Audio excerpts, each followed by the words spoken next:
Yo. What you saying, motherfuckers?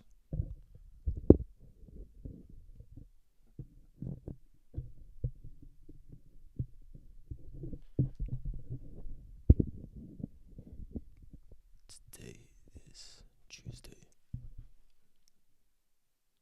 11th of fucking August, bro. What the fuck does that mean? What does that mean to you?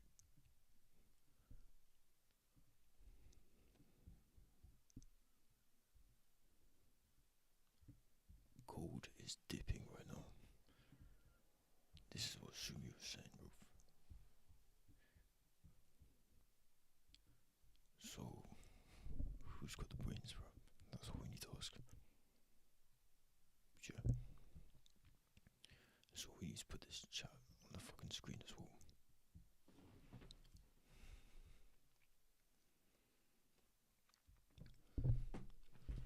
We've got a new camera angle, yeah, because we're crazy. It doesn't even fucking matter what the fuck we do. Whether we start at 8, 8:30, who the fuck's gonna stop me?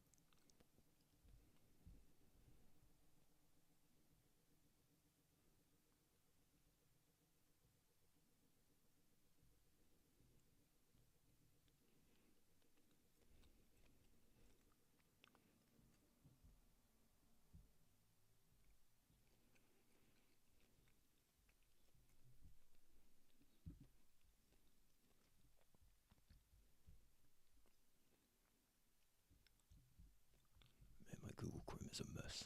Look at this. A train. That's a shit. A train right there. This is what we're talking about, mate. This is why I can't trade right now. Look at this. You're telling me I'm ready to trade. What's that? Fucking making a website, mate. Fuck is going on? Chatting so much fucking like impossibilities.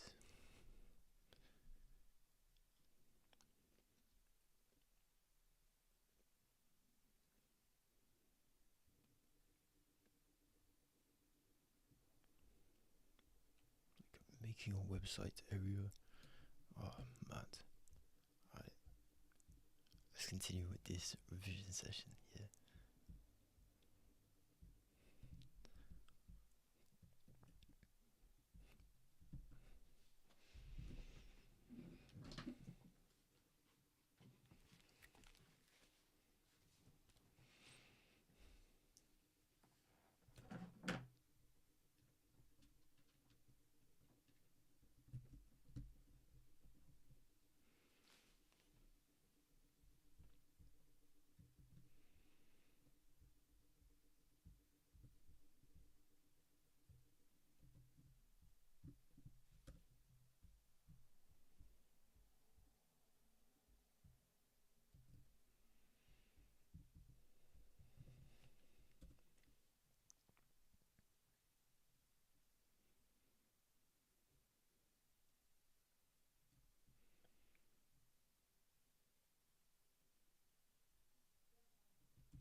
Whoa.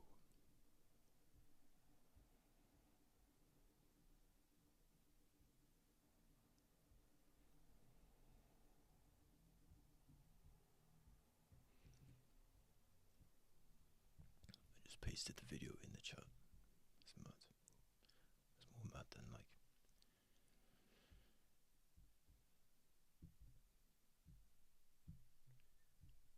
interdimensional integration of fucking idiocracy. Just pasted the video in the chat. You can actually hear me.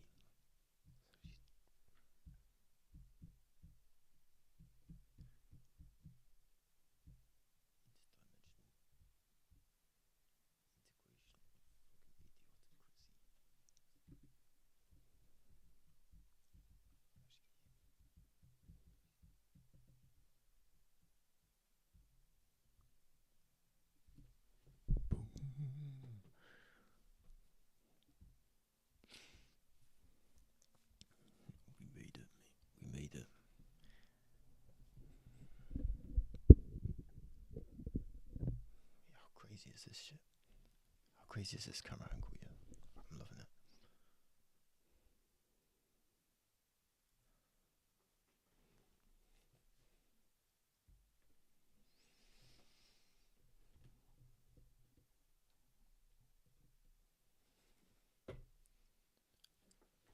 Much better, so much better. That lamp, bro, is pointing at my fucking microphone. Yo, how sick is this? I love it. I don't give a shit. This is the best part. It's like, in order to succeed, you have to not give a shit. So yeah, man. Just fucking questioning.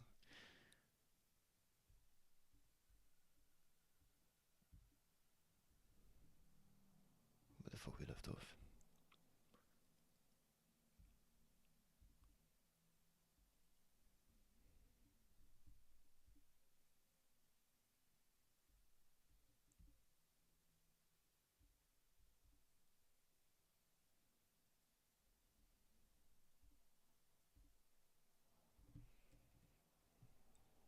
So at this point, you should.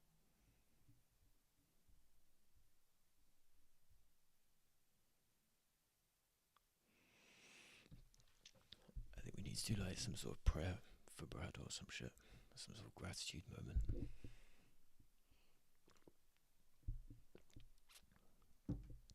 Because honestly, mate,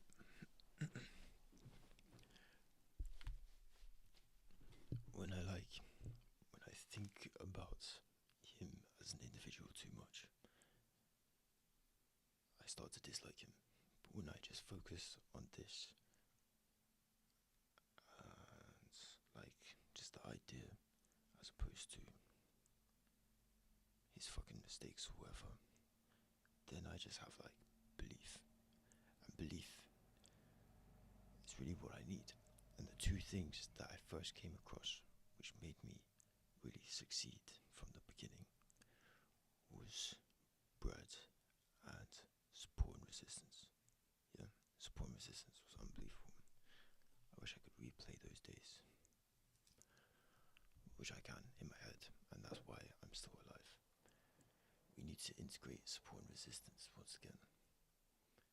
But there's this thing, yeah, stuck in my psychology, which I'm like really interested about, which is, do I go back to the,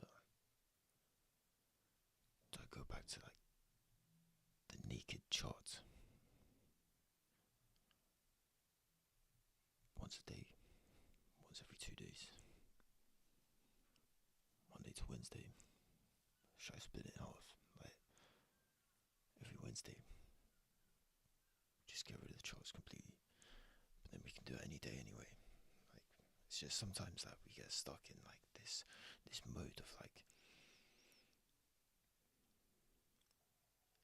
everything is as it seems, and then if we go over that analysis again, then we can like get back to where we were and confirm that we were right. You know, it's not even a big deal, really. It's this thing. I'm trying to think smart when I'm not smart, and so it's like taking me time to like figure shit.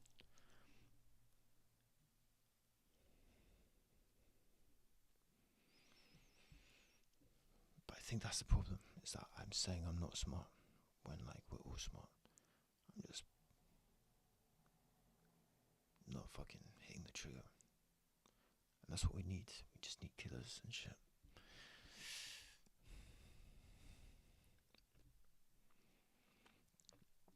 Yeah, so let's like do a prayer and like respect that there's love and happiness in this world.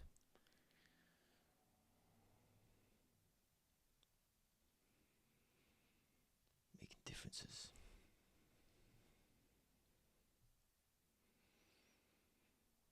Constantly improving.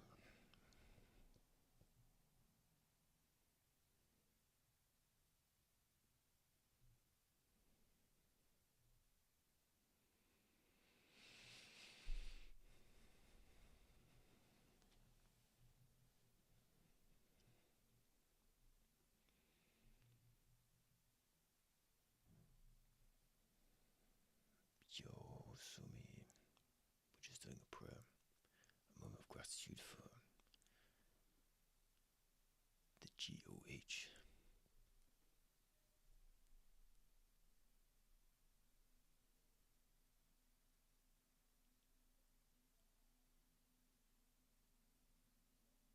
What a beast. Just gotta like respect all these like rich motherfuckers, yeah. Robert Kiyosaki.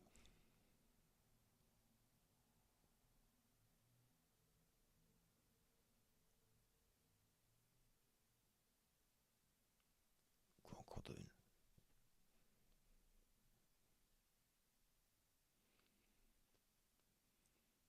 You know, Brad Cole.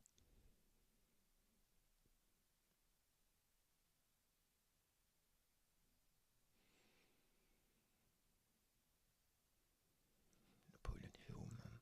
He's done bits.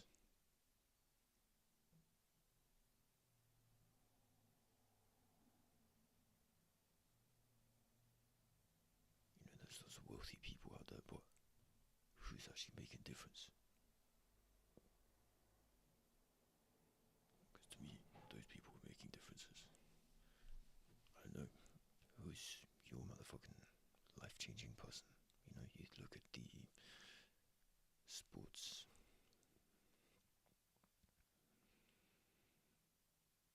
Elon Musk.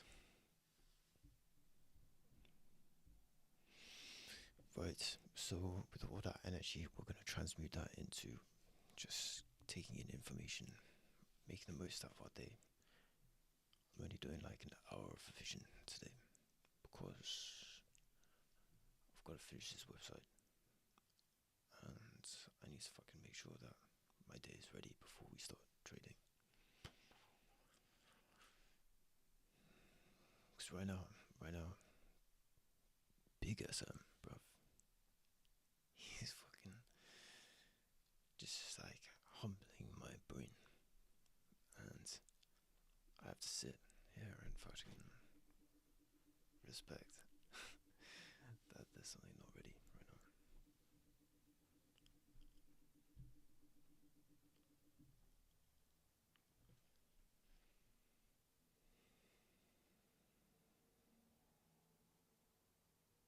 But also is ready because, you know, we're always getting involved. And risk management is what keeps us alive.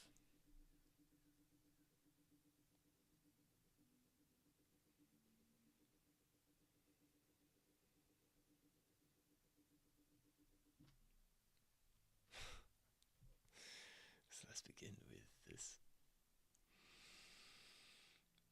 revision session.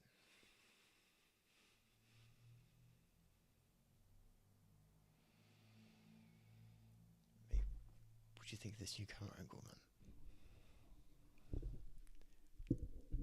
I'm gonna flex it for a sec.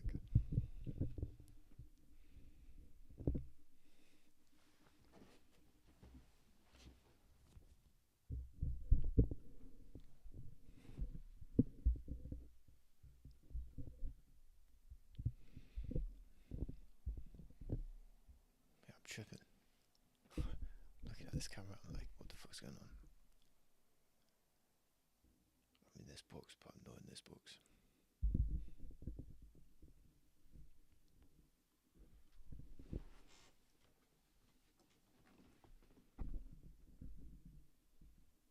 Shit, that's so trippy.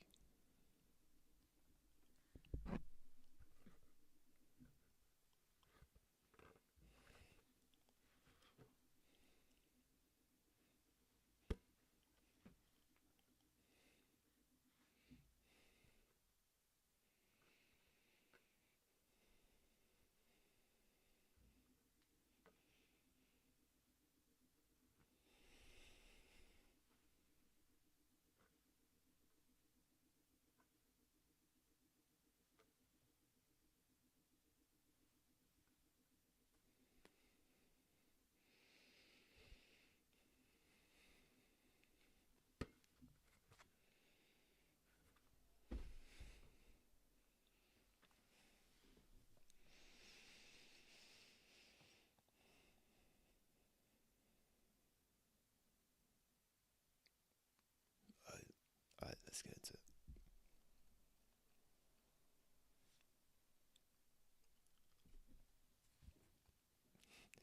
My God. Just non-stop bread, bro. For like forever.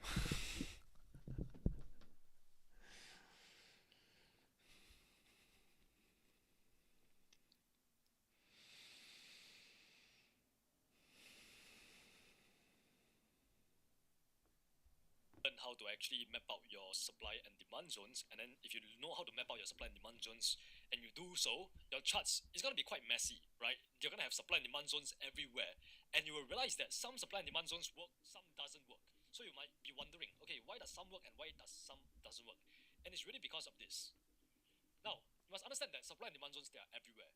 Now, why are they everywhere? Because every day there's a constant battle between the bulls and the bears. There is a constant battle between supply and demand, right? They are both fighting in order to actually determine who can actually control the market, right? Who can actually win in this Turn war his of voice price. down a little bit. If there is not, then the market So will always you be wanna kill him. consolidating. You will always be going If sideways you turn his and voice down, oscillating just between like the premium look at and the discount and videos just and try to settle understand at a what fair the fuck's value where price is just, like I said, going sideways, said. right? This is exactly why we see supply It's and all good. demand every single day, right? Supply and demand zones every single day, because every day there is supply and demand going on in the market. And you must understand that even though we had drawn a lot of supply and demand zones, and even though they can But I all be definitely valid, have to turn him down but a that little does bit not mean that you should trade every single supply and demand zone, for the people. because not all valid supply and demand zones should be traded. Just because you mark that beautiful supply zone there does not mean that you can expect price to respect it and go down. No, there is no certainty.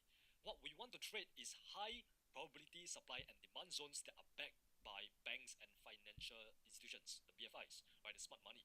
We want to trade those zones where we get a clear initiation out of the range, Big and then financial price is going to institutions. mitigate those zones to fill up the remaining orders and continuing the overall order flow, the overall price in the market. Those are the zones that we want to trade, right? The high probability zones. Why? Because in trading, capital preservation is key. We cannot play the game if we run out of chips. What this little phrase means is that in trading, we have a certain amount of money, right? You and I, we both have limited capital. When we go onto the market, we are trading with our own hard-earned money, money that we have slaved our lives and our hours for. Which is why I don't want you guys to waste it. I don't want you guys to lose your hard-earned money. And in order for you to not lose your hard-earned money, you need to make sure that you trade the high probability S&D zones that actually work. Now let's go through the two strict requirements that, in order for us to actually consider that supply and demand zone to be an institutional zone, it needs to meet these two strict requirements. This is like a non-negotiable. It must meet these two requirements in order for us to consider it as a institutional supply and demand zone. First of all, the supply and demand zone, it must lead to a break of structure. And the most significant structure that Institutional supply and demand zone.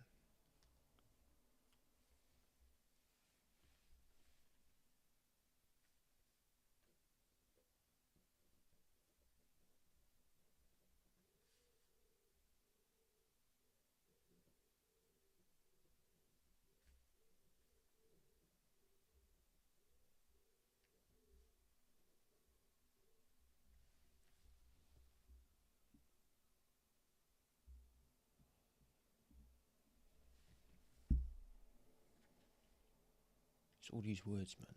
Yeah, that's where all this intelligence comes from, Rev.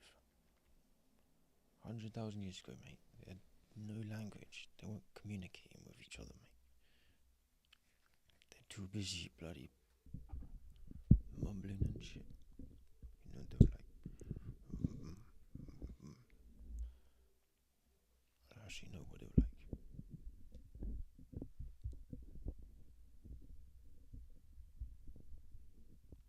Can someone like search that up? He's got an imaginary motherfucker. It's like the imaginary Jamie. You should just get Jamie. You should see the imaginary Jamie.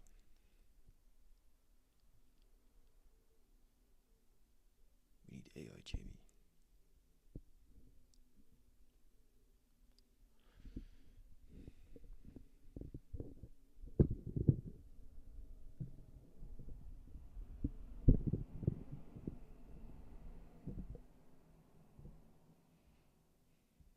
breaks, the more significant the zone is. If you recall in the market structure lessons, the type of structure lesson, we talk about how there's three types of structure: your swing structure, your internal, and your fractal structure. And the swing structure is stronger than the internal structure, which is stronger than the fractal structure. This means that if, example, this demand zone is able to cause a break of structure, it's going to be stronger than the other demand zone who just caused an internal break of structure or a fractal market shift. These strict requirements are the Basically, confirmations. the more significant the structure that it breaks, the more significant the zone is. Example, 4-hour demand zone that Fuck breaks what you're swing high saying. will be We've stronger gone than over the this so 4-hour many demand zone times. that just breaks the internal high. Right? So Break of that line structure, for mate. us to be even considered that as a valid supply and demand zone, it must break structure, right? It must break structure. Next, it must cause the other zone to fail, other zones to fail, right? What does this mean? It means that it must cause a supply zone to fail or a demand zone to fail, right? These are what we call flip zone. The way he's like, what does it mean? He's sort of like, don't know what he means either.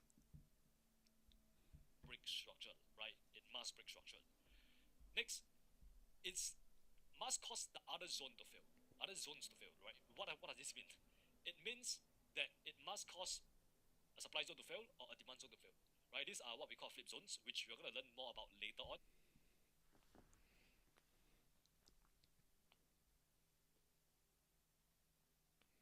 These flip zones, okay. So fractal structure really blew my mind this season of revision. Flip zones, I still have no idea what they're about. Yeah. I think once I find flip zones and understand exactly what they're saying, we're gonna be making money. Yeah. That's what we really need. Yeah. But that's like any job, isn't it? You just gotta fucking get the W's, mate. Just gotta make the sales. But I've never been a seller. So, you know, when you're like,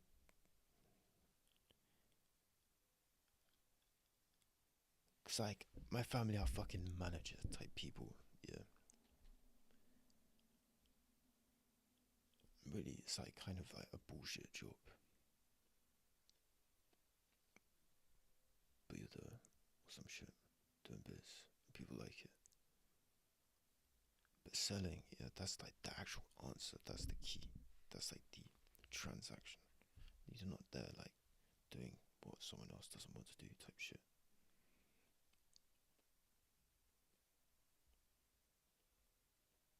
That's the backwards, unorthodox mentality of like business. We have to like, embrace capitalism. But then like putting an ism at the end of it is what Jordan Peterson, my G, big up Jordan Peterson. He's still alive, bruv. Let's celebrate that.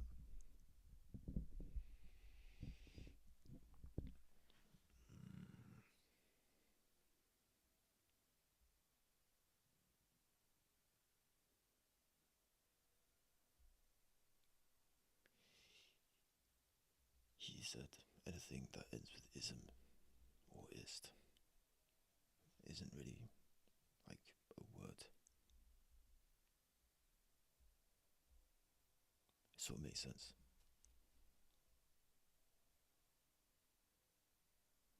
So like capitalism, is that like really a thing? Or is it just how it is with capital? You know, in Washington, then they have like the capital, whatever the fuck it's called. So yeah, with that thought in mind, just recognize we're fucked.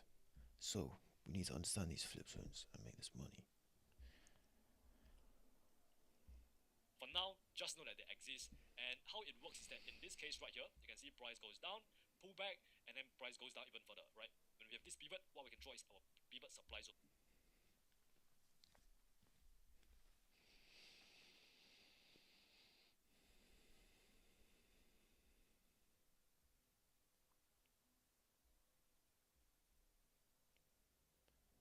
Caused other zones to fail. Can we say it in a better way? That's the question.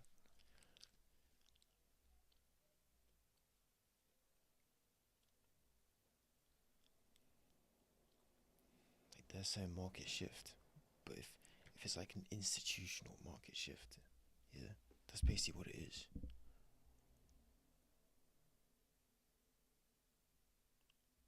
call it institutional market shift.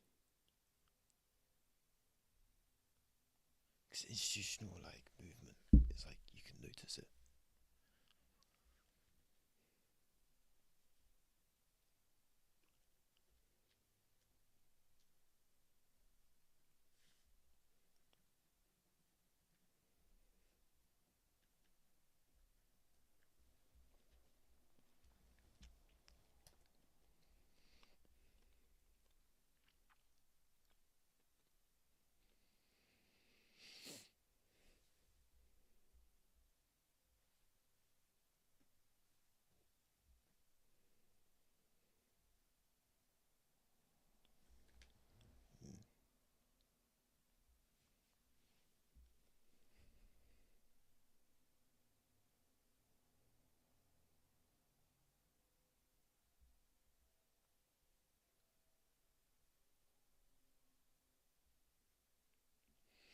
Right now we have two fucking confirmations. One is a pre-construction, the second is an institutional market shift. Caused other zones to fail.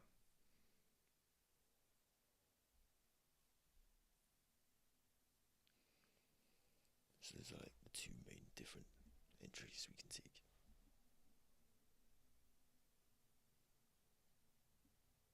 Right, so we mark up.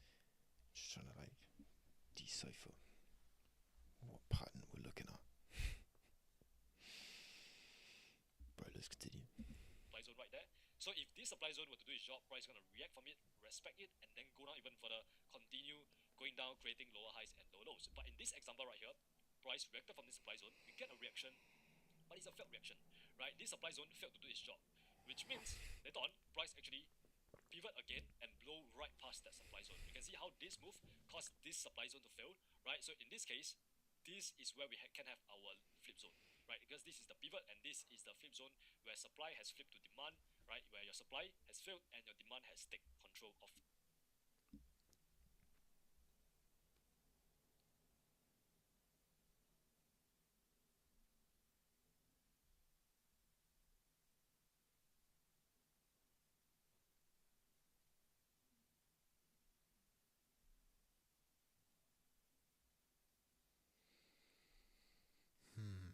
The flip zone.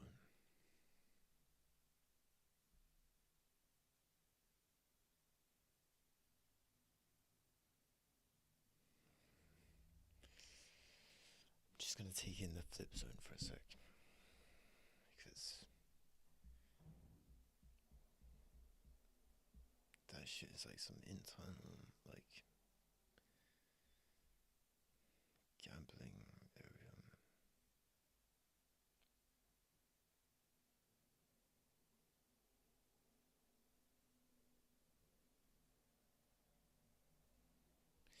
You know, because I think I've seen the flip zone so many times, whatever he's explaining it is. But I don't know if I'd call it a flip zone or if I'd call it like an internal like something. I don't know. Yeah. Flip zone.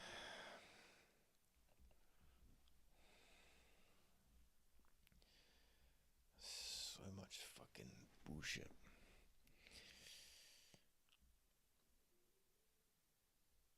Caused other zones to fail. Flip zones that cause supply to shift to demand. Flip zones that cause supply to shift.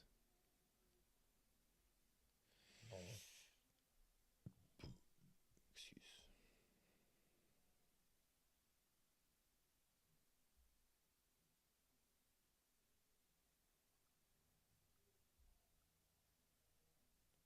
Alright, we'll come to that. Institutional market shift. These are two different things though.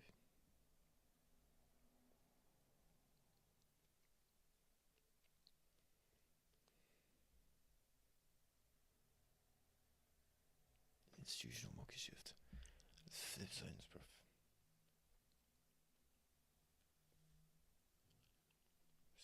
In brackets, flip zones.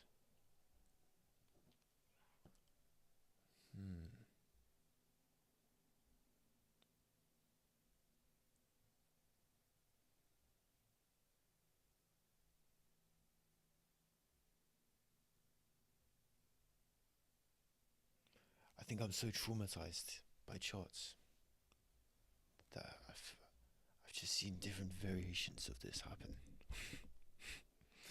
So looking at that picture, I'm just like, that's some higher time frame looking thing.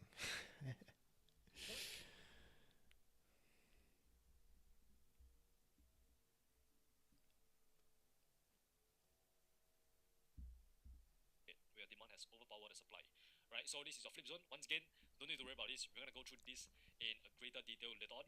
In fact, we're gonna go through these two requirements more in depth later on, right? There's gonna be an individual lesson that's catered to this and this as well, right? So for now, just know that these two are the main requirements that a supply and demand zone needs to meet in order for us to consider that as a valid institutional supply and demand zone. However, there are other confluences, right? There is additional confluences. And these are the confirmations that will increase the probability of a point of interest, right? So we call supply and demand zones or institutional zones as point of interest. So that's another name for it. And these confluences, right, they are not Institutional. necessary, which means they are not strict requirements. They are like something that's good to have. It's an extra, right? Which, if we have these things, then it increases the chances of that point of interest working, the supply and demand zone working. First one is market structure, right? We learn about market structure. We learn that okay, price bullish, bearish market structure, price is creating high, lower lows, lower highs, so on and so forth, and we know how to actually determine whether price in a continuation phase or the pullback phase, and whether we are in pro trend or counter trend, right? So example, just a quick example off the top of my head, if you are trading a demand zone in a bullish market structure, that is always going to be more high probability than trading a supply zone in a bullish market structure, because we know that in a bullish market structure, the price is creating strong lows and weak highs, right? So if you trade supply zones in a bullish market structure, you'll be trading against the trend, right? Another confirmation is multi-time frame concepts, right? Where you actually utilize the higher time frame narrative, the medium time frame immediate bias to actually determine whether a specific supply and demand zone is valid or not. And then we also got our premium discount, right? Ideally, we want to buy when price is in a discount pricing. Now, where exactly do we want to buy? We want to buy in a demand zone that is within a discount pricing. And on the other hand, we want to sell when price meet a supply zone that is within the premium pricing. These are the setups that will give us the highest probability trade setups, right? But like I said, once again, these are optional, all right? These are additional confluences. These are good to have. These are not the strict requirements like the two that we have went through earlier, right? These are things that it increase your win rate, increase the probability of the point of interest working out, right? This does not mean that you cannot. Multi-time frame concepts. I think that's something which we really need to implement, because like top-down analysis used to be a key like confirmation, and then he changed his format suddenly. We like went all in on something, but they didn't call it top-down analysis. They called it like multi-time frame concepts.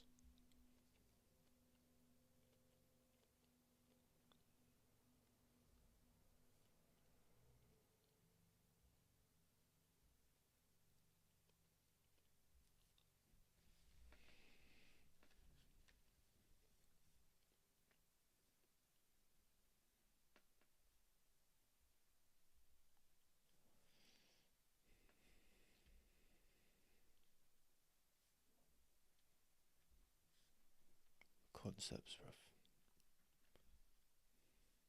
I like that word.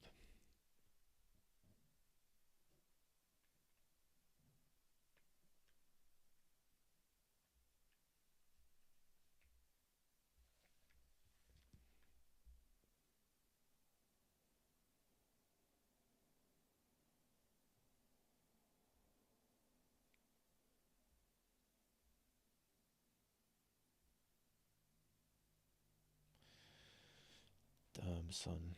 I think I'm a bit of a killer. Like, the more I think about it, I think people are gonna be fucking feeling the fucking pain of so many people if I'm giving out fucking whatever the fuck I want. Jesus Christ. Yeah, multi-time frame concepts is a good word.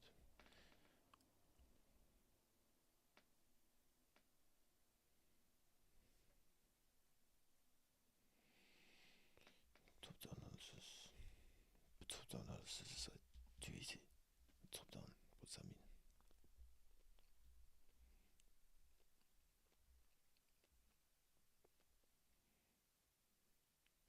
where's the top?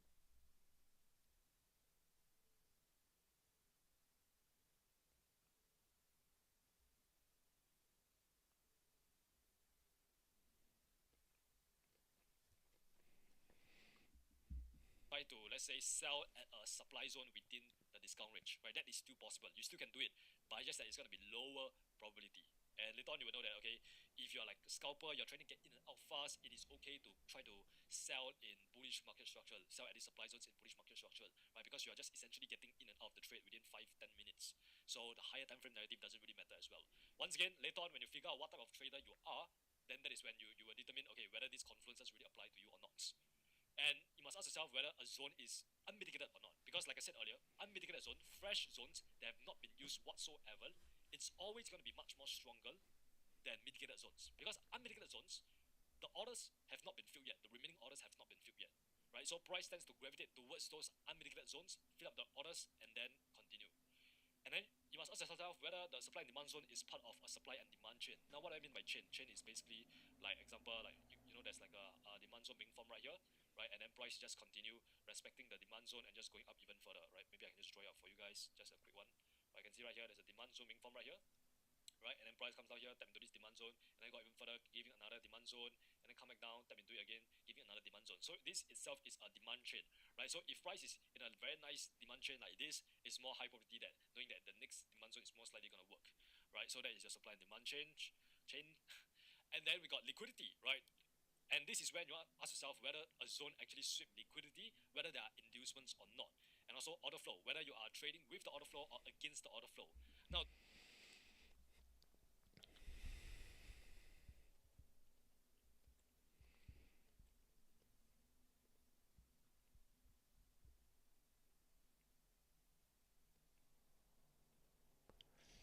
Some key things being said though.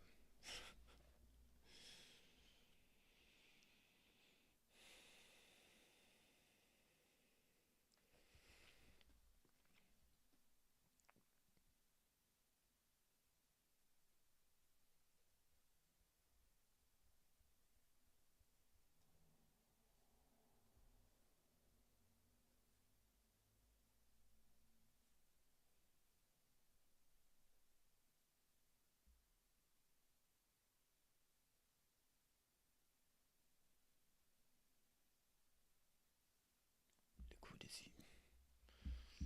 worry about these two things in red, right? Right now you have not learned about these two things, so don't worry about them yet. Later on, we're going to go through them in much more in-depth, and that is when you will learn about liquidity. Okay, if a specific demand zone is swept, liquidity is actually a sweep zone, and this increases the probability of that zone actually working out. Or order flow, when you are trading a demand zone in a bullish order flow, that's always okay, if a specific demand zone is swept, liquidity is actually a sweep zone, and this increases the probability of that zone actually working out. Or order flow, when you are trading a demand zone in a bullish order flow, that's always going to be higher probability, right? Zone is swept.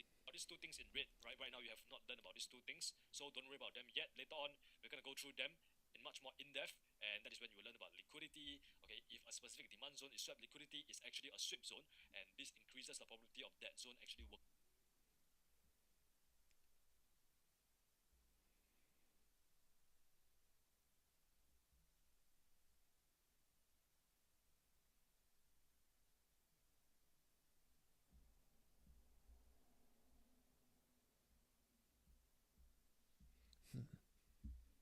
Or order flow, when you are trading a demand zone in a bullish order flow, that's always going to be higher probability, right? So yeah, these are the things.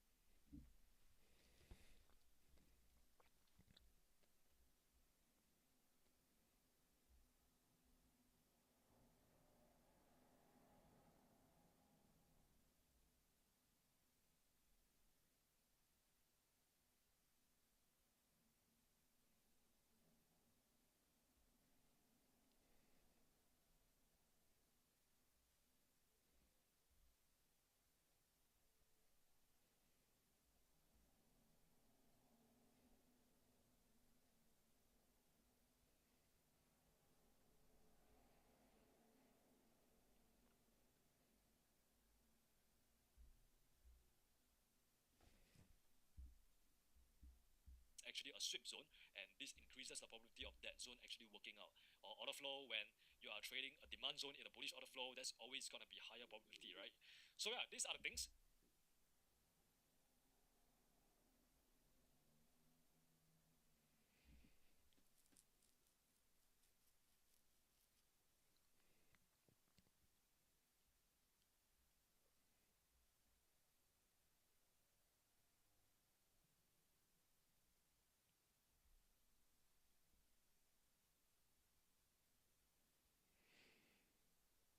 So what's the difference between order flow and mitigation? Order flow.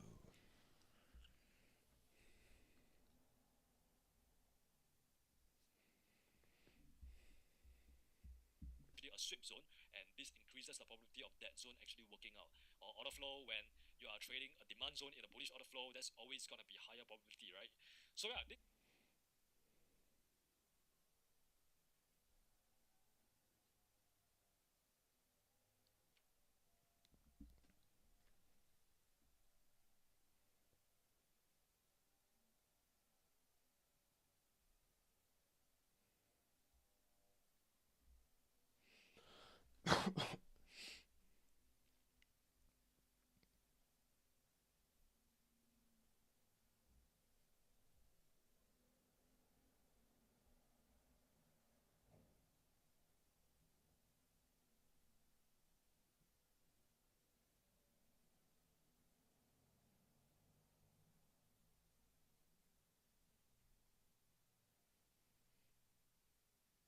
Hmm.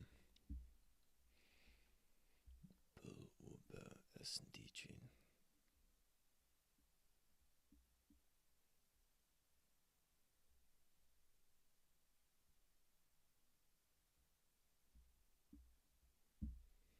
and once again, they are not necessary, they are good to have. So the more confluences that we have, the higher the probability of the zone working. All right, let me repeat myself. The more confluences, more confirmation that we have, the higher the probability of the zone working. Example, if let's say today there's a demand zone right here, right?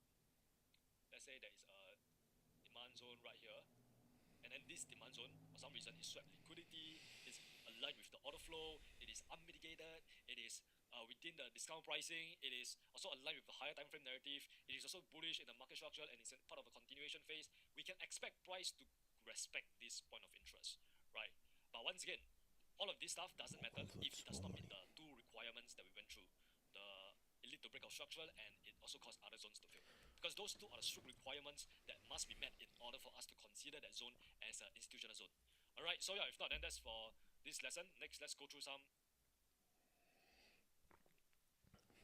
Some interesting shit.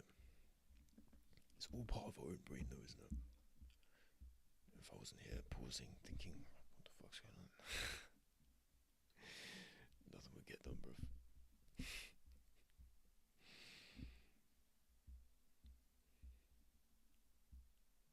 Now, let's combine supply and demand and market structure together.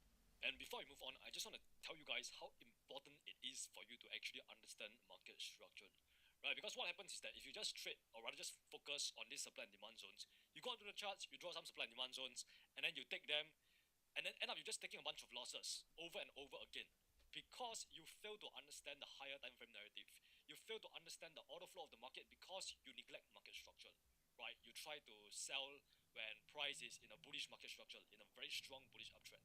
You try to buy at demand zones when price is extremely bearish, right? That's why it's so important for us to piece all the puzzles together and do not just rely on one concept and neglect the other concept, right? So it is very important that you guys combine market structure and supply and demand, right? That is why we spend so long covering the market structure, right? I could have easily just finished market structure in just 1-2 lesson, but I wanted to take as long as possible, help you guys understand the three types of structure: swing, internal, and fractal structure, before we move on to the supply and demand. And like I said, market structure is really like that foundation that the house lies upon. If you don't understand market structure, or you haven't mastered market structure yet, please go through market structure first. And when you go into the MT chart, always make sure you prioritize market structure, then supply and demand zones. Alright, so now let's talk about how to actually combine these two concepts together. If you can do this well, this can be a very powerful concept, right? This will really allow you to become profitable. You don't even need to learn about liquidity and all that stuff, all the good stuff you're gonna learn later on. This is just very powerful. Alright, so obviously this diagram we've probably seen before, so I'm not going to go through, spend too much time going through it over again. So just know that this is a bullish market structure, this is a bearish market structure, this is a simple example, this is a more complex example, right? So in a bullish market structure, you must understand that demand is in control. Because price is going up, pull back, and then goes up there and break past the last low, right? Breaking past weak lows, and this is a strong high because this high led to price breaking past the weak low. And why is this a weak low? Why is it a weak high? Because this high failed to break past the strong low, so it's considered as a weak high. So bullish market structure, we are creating strong lows, weak highs, and you can see since price is creating strong lows, weak highs, we can expect all of this supply right here to fail, right? You can see right here when price goes up, starts pulling back, right? There is a supply zone right here being formed, right? And this is when, in order for us to anticipate the pullback, remember what we want to see is that fractal market shift to tell us that the internal structure is going to start pulling back, and then we get a market shift that tells us that the swing structure is going to start pulling back. So this is the first sign that tells us that price is going to start pulling back. So the moment price does this, you know that this is your supply zone, right? Your supply zone. But like I said, since in a bullish market structure, demand is in control. So we run with the expectation that the supply zones is going to fail, right? All of these supply zones right here is going to fail.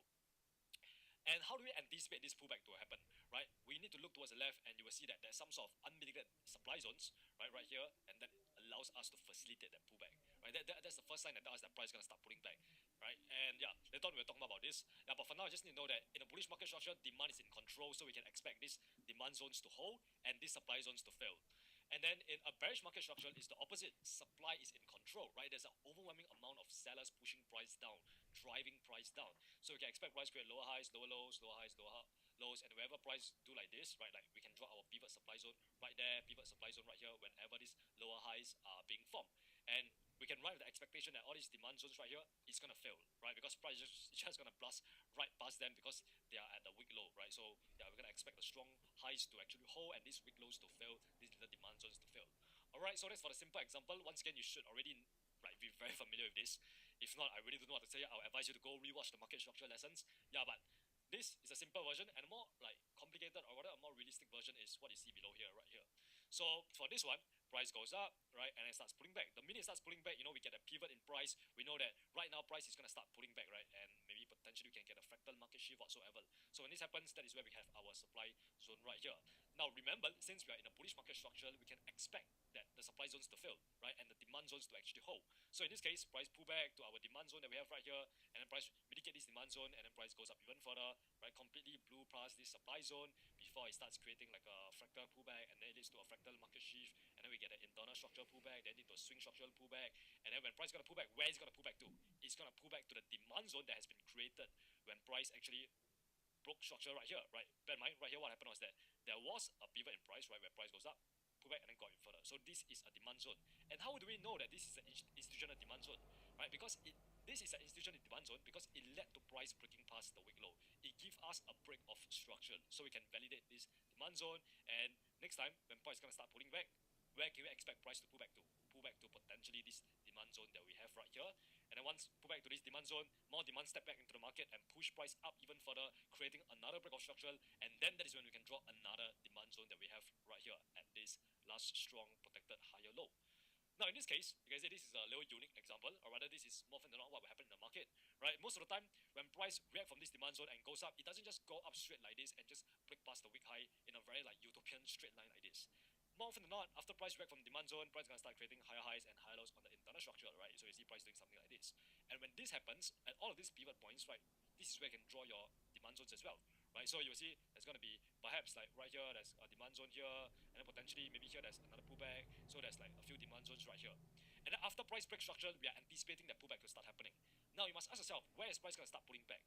Price is going to start pulling back when price give us that fractal market shift that tells us that the internal structure is going to start pulling back and the swing structure is going to start pulling back after we get a market shift. And then, now, where can we expect price to pull back to? Now, you just reduce all these drawings right here. You can see there's one demand zone right here. There's another demand zone right here. Now, you must understand the fact that we will never ever know which demand zone price is going to react from, right? That means price can come down here, react from this zone and still go up, or it can come all the way down here to the extreme zone, react from it and then go up. So, yeah, that's the truth. You will never ever know which zone price is going to react from. But what we can do is to really increase the probability of the zone by having more confluences at that zone, which once again you will learn later, right? Where if this zone swept liquidity, it's going to be a much more stronger zone that price tends to respect compared to this zone, which is just like a fresh zone, right? So yeah, so that's when price actually comes down here. You can see it react from this zone a little bit, but this zone did not hold, right? It was not strong enough, there was not enough demand. So price ended up going down even further, creating lower high, lower low, still continue going down even further. Eventually it reached the extreme demand zone, react from it, give us our market shift right here on the internal structure that tell us that this swing pullback is over, and right now price is gonna go up there and break past the last week high. So yeah, that's basically bullish market structure and demand zones. So ideally, when you look at a bullish market structure just like this, we want to buy at the strong lows, buy at the demand zones, all right? Buy at the demand zones. And then in a bearish market structure, it's the opposite. We want to sell at the supply zones. So in this scenario right here, price goes down, right? Pulls back right here, creates a higher low right here. Once again, this just turned bullish to facilitate that pullback, right? That swing pullback. And then this when price goes up there, react from the previous unmitigated supply zone, tap from it, and then go down even further, break structure. Now, once you break structure, we can confirm that there is a supply zone right here, and this is in fact an institutional zone. So you can see these demands right here, right? You can expect it to fail, right? Because these are just weak lows right here. And then eventually price comes down here and then starts facilitating that pullback again, and we can expect price to pull back to the supply zone that we have drawn up earlier, right? And react from it, and then break structure again, and then so on and so forth. Same thing right here, right? This was not a straight move. Price actually pull back right here a little bit before price go down even further. So that is when we have a supply zone right there, and then we have our extreme supply zone. And then we always run the expectation that we never ever know where exactly price is going to react from, right? Price can react from this zone or the extreme zone. Now, what we want to do is to really look for our entry model at the specific zone. So what happens is that I want to see price goes up here, and if price gets up to this zone right here, I want to see that sign that tell me that this pullback is over, and right now price is going to turn back bearish, which means I want to see the fractal market shift right there, and then that is when we can look for our entries and trade it down. If we don't get market shift that confirm to us that the internal structure is turning bearish and the swing structure is going to start continuing, and that is when we can look for our entries and trade it down. If we don't get that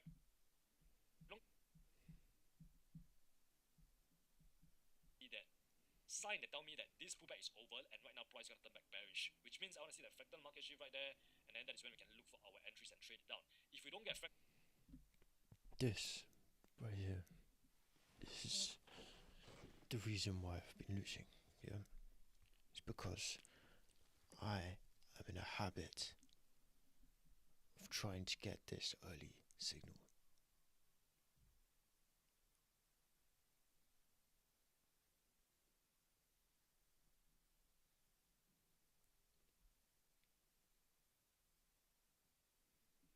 Before there's a change in order flow.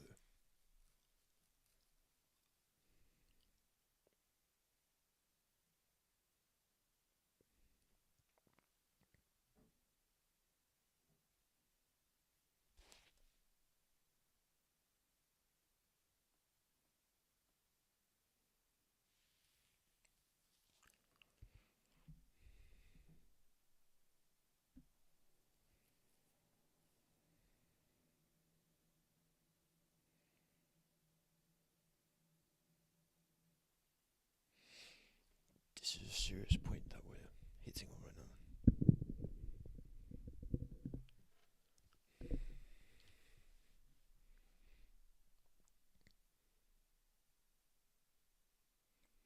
Like wait for order flow or die type shit. Like there's something which is stopping me from succeeding.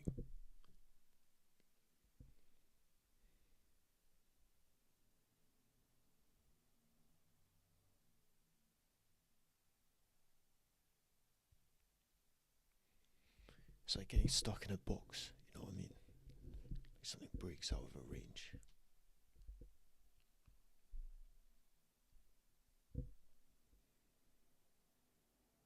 You're just looking at the box like, you're just gonna respect it.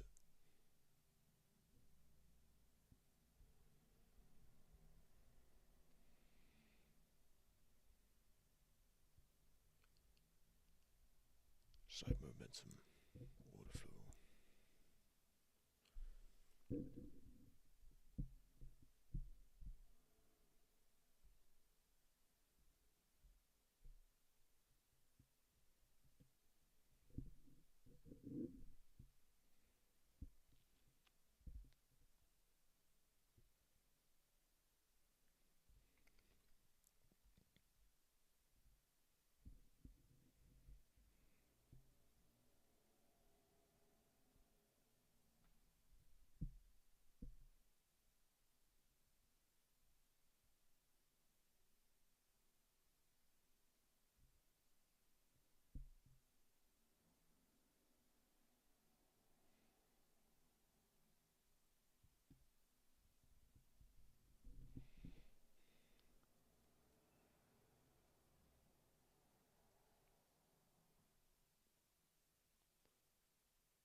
just had a revelation.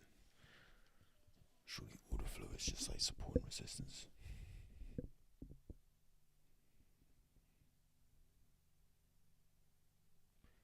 You could say it's S&D as well. But this is something which I really need to integrate. It's like rejections. I used to love the idea of rejections.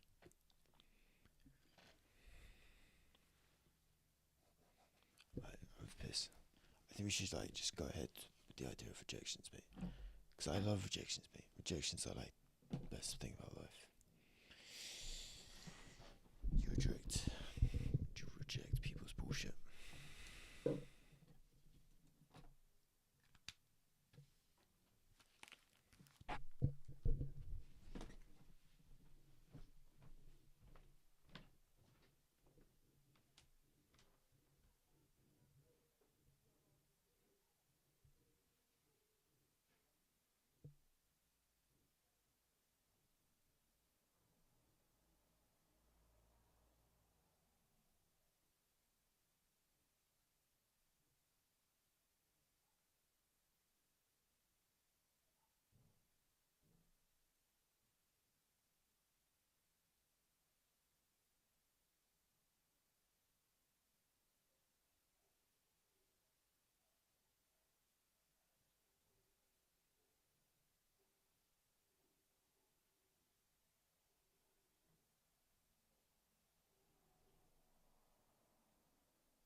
So we need order flow. What should I write down?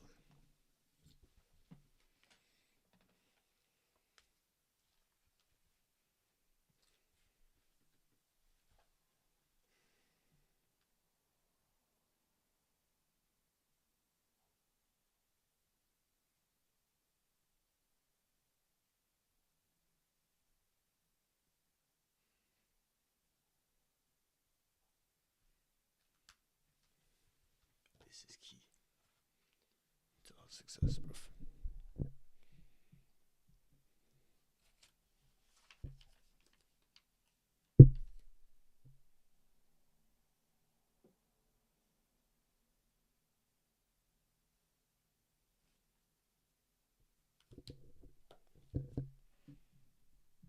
Don't get market shift that confirm to us that the internal structure is turning bearish and the swing structure is going to start continuing with the overall bearish order flow, we are not going to enter for the trade, right? So ideally, when it comes to selecting your zones, you just need to wait for your entry model to present itself at the specific zone, whether this one or this one, right? If it does not present in this one, then we can expect that price is going to go up to the extreme zone.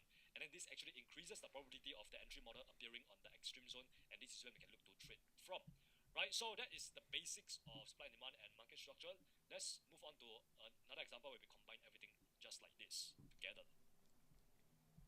So here's another example, but this time we actually combine like the bullish and the bearish market structure together, right? So in a bearish market structure where price is creating lower highs and lower lows, it's creating this bearish break of structure, we understand that supply is in control, all right? Remember, bearish market structure, supply is in control.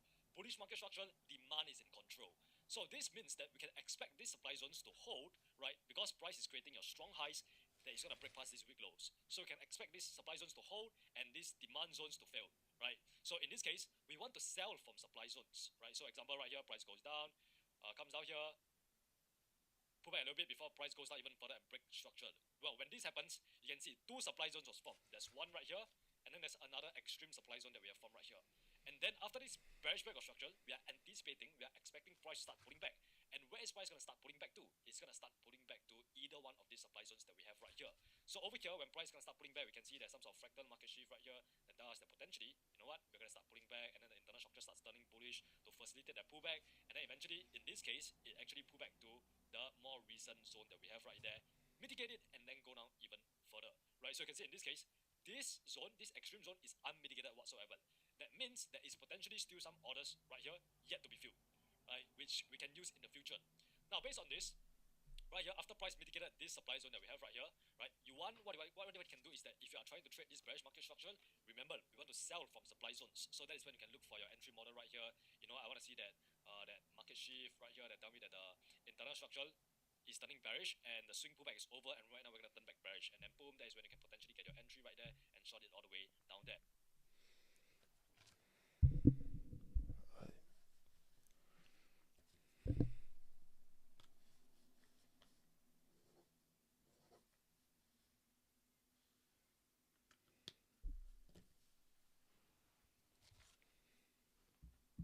Again, we're talking about entry model. We need to think like an institution. Problem is that like I'm a fucking artist. So like we need to like try and make this like really appealing.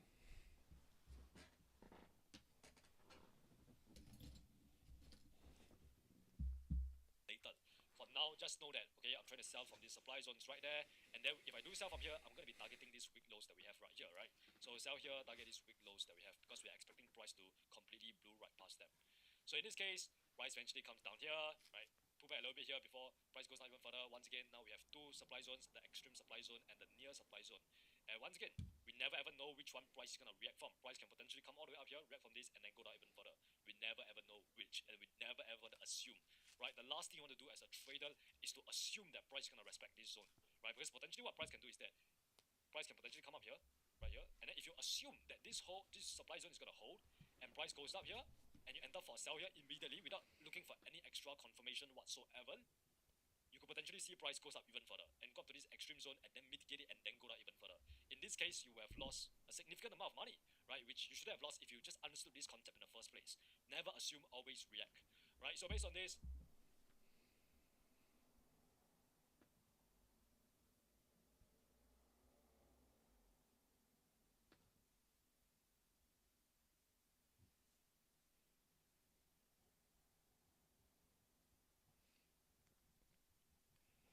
Right, never assume. Yeah, I think that's really like the biggest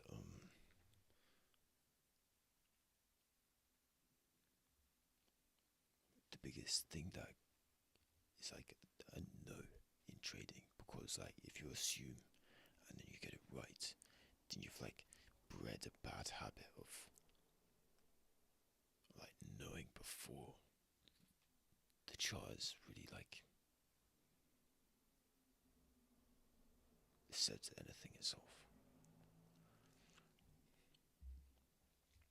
And this can fuck with your ego as well. You know, this is why I don't think the ego is needed in trading. I've fallen out with people based on this topic because they really believe that the ego is like an important part of like trading. But the thing is that like the ego is like something that once we understand and get in the know with, then we sort of realize that it's more of a burden than anything.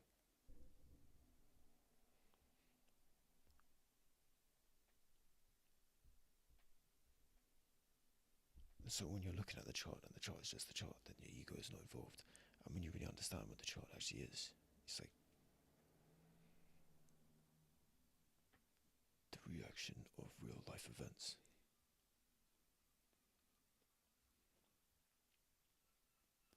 I saw the data. Like, people were talking about Bloomberg terminals and shit. But at the end of the day, all they care about is the money. They don't even care about the actual data itself.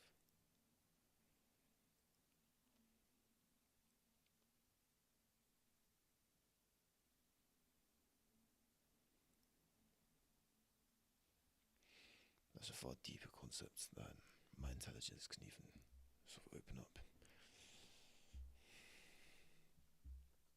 Right, price eventually come down here, reacted from this near supply zone once again, and then come down here, creating another bearish break of structure. And then based on this was the last strong low. I mean, this is the last strong high that we have right here before price goes down even further. Now, this is itself a supply zone, right? Because there's that pivot in price, and that is when what happened right here was that price eventually comes up to this supply zone. You can see this supply zone, if it were to do its job, more supply will step back into the market and push price down even further, continuing this lower highs, lower lows dynamic, just continue going down. Bearish market structure will continue. But in this case, that did not happen, right? This supply zone failed to do its job, right? It reacted from it, created this reaction right here, right? So there was in fact supply that stepped back into the market. But then later on, demand actually stepped back into the market and take back control of the market. So this supply zone ended up failing. And this is when price actually shift, right, from supply to demand. So right now we know that, okay, price has just created this shift in structural, and price has also broke past the last strong high, giving us our market shift. Now we know that right now price is in a bullish market structure.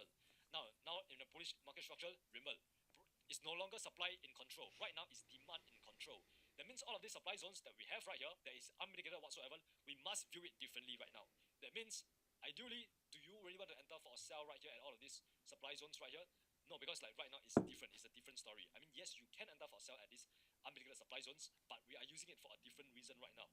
Okay, so right here, after a shift in structure, we know that, okay, we got a pivot right here, so this is our demand zone right here. And then after market shift, we can expect price to start pulling back. Now, where is price going to pull back, right? Where exactly is it going to start pulling back? That is when you look towards the left, all right? You look towards the left side of the charts, and that is when you want to look for these unmitigated supply zones, right? So they will act as reaction points for pullback right now. So in this case, like what happened right here, price goes down, pull back, price goes down, pull back even further, and then go down even further. So there were two supply zones that was being created, right? But this supply zone has been mitigated, which means it's useless, right? We don't really want to depend too much on this one. But then this one, it's fresh. It has not been mitigated whatsoever. That means there could potentially be some orders right here, sell orders yet left to be filled right here. So that is why we can drag this all the way out here, right? We have our supply zone on the left side that is unmitigated, and we can expect price to tap into it, right? Fill up some sell orders, and cause price to start pulling back. Okay? So right now, you see, by learning supply and demand, you have an additional tool in your arsenal that tell you exactly when price is going to start pulling back. Previously, when we talk about market structure, how do we know price is going to start pulling back? When we get that fractal market shift. So now, we can kind of anticipate price starting to pull back when we actually see that price is going up to some sort of unmitigated supply zone on the left-hand side. Right, so example right here, price is going like this. Okay, price is going like this. Okay, so I will expect price to still continue go up even further, right? And then I look towards the left. Okay, I see an unmitigated supply zone right here, so I can expect price to break from it, and then supply step into the market, push price down, create a fractal market shift, and then start the swing pullback right here. So yeah, always take note of this. Unmitigated zones on the left side, it acts as a reaction points for pullbacks on the right side. Okay, so right now, since we know that price has started pulling back right here, where is price gonna start pulling back to?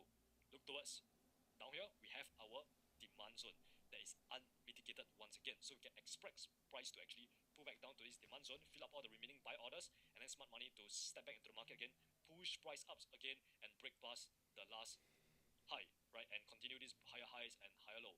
Because right now we know that price is in a bullish structure, right? Price is creating higher highs, higher lows, strong lows, weak highs, and the demand is in control. So we can expect these demand zones to hold and these supply zones to fail.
So that is when, in a bullish market structure just like this, we want to buy from demand zones and target the weak. Just noting supply and demand plus market structure. Pretty crazy when you add the two. Just start making formulas.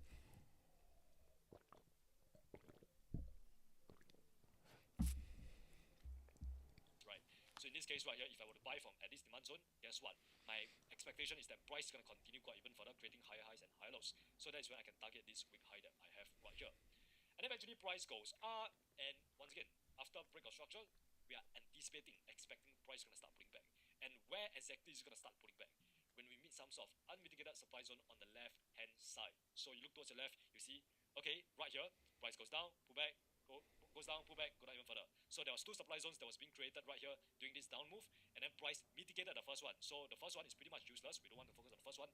That means we have one more left, right? One more supply zone that has not been used whatsoever. So there is still some sort of sell orders right here. So you can expect price to actually start pulling back at this unmitigated supply zone that we have right here. And you can see price step into that, right? A little bit of supply step into the market to facilitate that swing pullback. So this when once again price turn bearish to facilitate that swing pullback. And yeah, this will be really useful if you are really looking for those counter trend trade setups where you are trying to enter for sell in this bullish market structure. And like I said, if you do enter for sell at this bullish market structure, you must be aggressive when it comes to your take profits, because right now the higher time frame order flow, the higher time frame structure is actually bullish. And then once again, after we react from here, where can we expect price to pull back to? To our demand zone that we have right here, right? So we can expect price to create, bearish internal lower highs, lower lows, eventually come down here, tap into this demand zone, and that is when you can potentially get that market shift right here, and then they tell us that this swing pullback is over, and right now we can expect price to go up there, so we can easily enter for buy here and target these weak highs that we have over here, right? So yeah, just always ask yourself when you look at a chart just like this, and you have drawn your market structure, and you have drawn your supply and demand zone, the main thing you want to ask yourself is this question right here. Who is in control of price? Is it demand or is it supply? Because I always want to be on the right side of the market. I always want to be on the winning side of the market, right? So it's always going to be low probability for you to actually buy at these demand zones in a bearish market structure and sell at these supply zones in a bullish market structure, right? The highest probability trade setups will always be the ones that are aligned with the market structure, aligned with the higher time frame order flow. So yeah, just take note of this, and this is really how we come. So it's always going to be low probability for you to of price. Is it just always ask yourself when you look at a chart just like this, and you have drawn your market structure, and you have drawn your supply and demand zone, the main thing you want to ask yourself is this question right here. Who is in control of price? Is it demand or is it supply?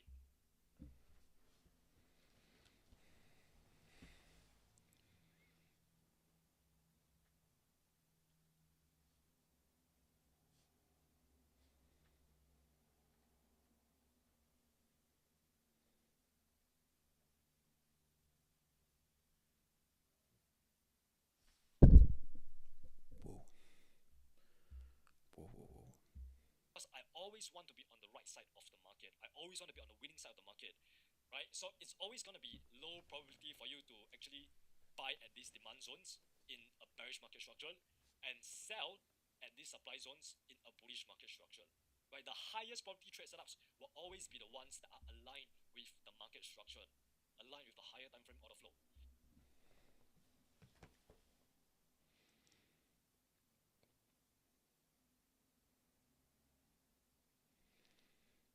Follow.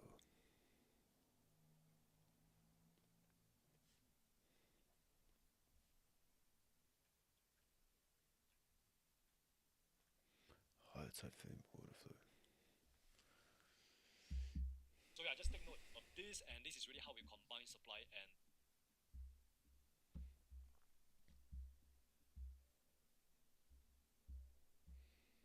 We got a nice long one to finish this off. What's after 6? Multi-time frame S&T. Alright, so now let's go to the charts and actually try to combine our market structure and also supply and demand. Now for now we Alright, this one is probably going to be quite chilled. The last ones, every lesson just blows my mind a little bit. Because there's always like something which is like completely new to me. It's pretty crazy how much of a fucking smart ass I thought I was. I think that's just something which trading has really shown in me. I'm so fucking retarded.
You know, and people say don't talk downly upon yourself. But the thing is that you weren't born with like all the knowledge and shit. Sometimes you need humbling. So like understanding that you are retarded or were retarded or are trying not to be retarded or just like being more intelligent, being smarter, like just trying to get better. Yeah.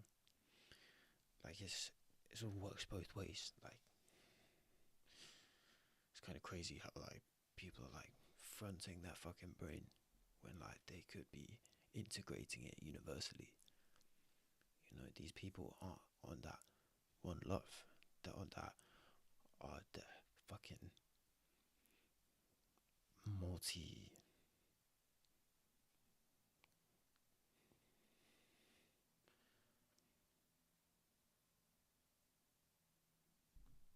I don't know. I think it comes down to like judgments and shit.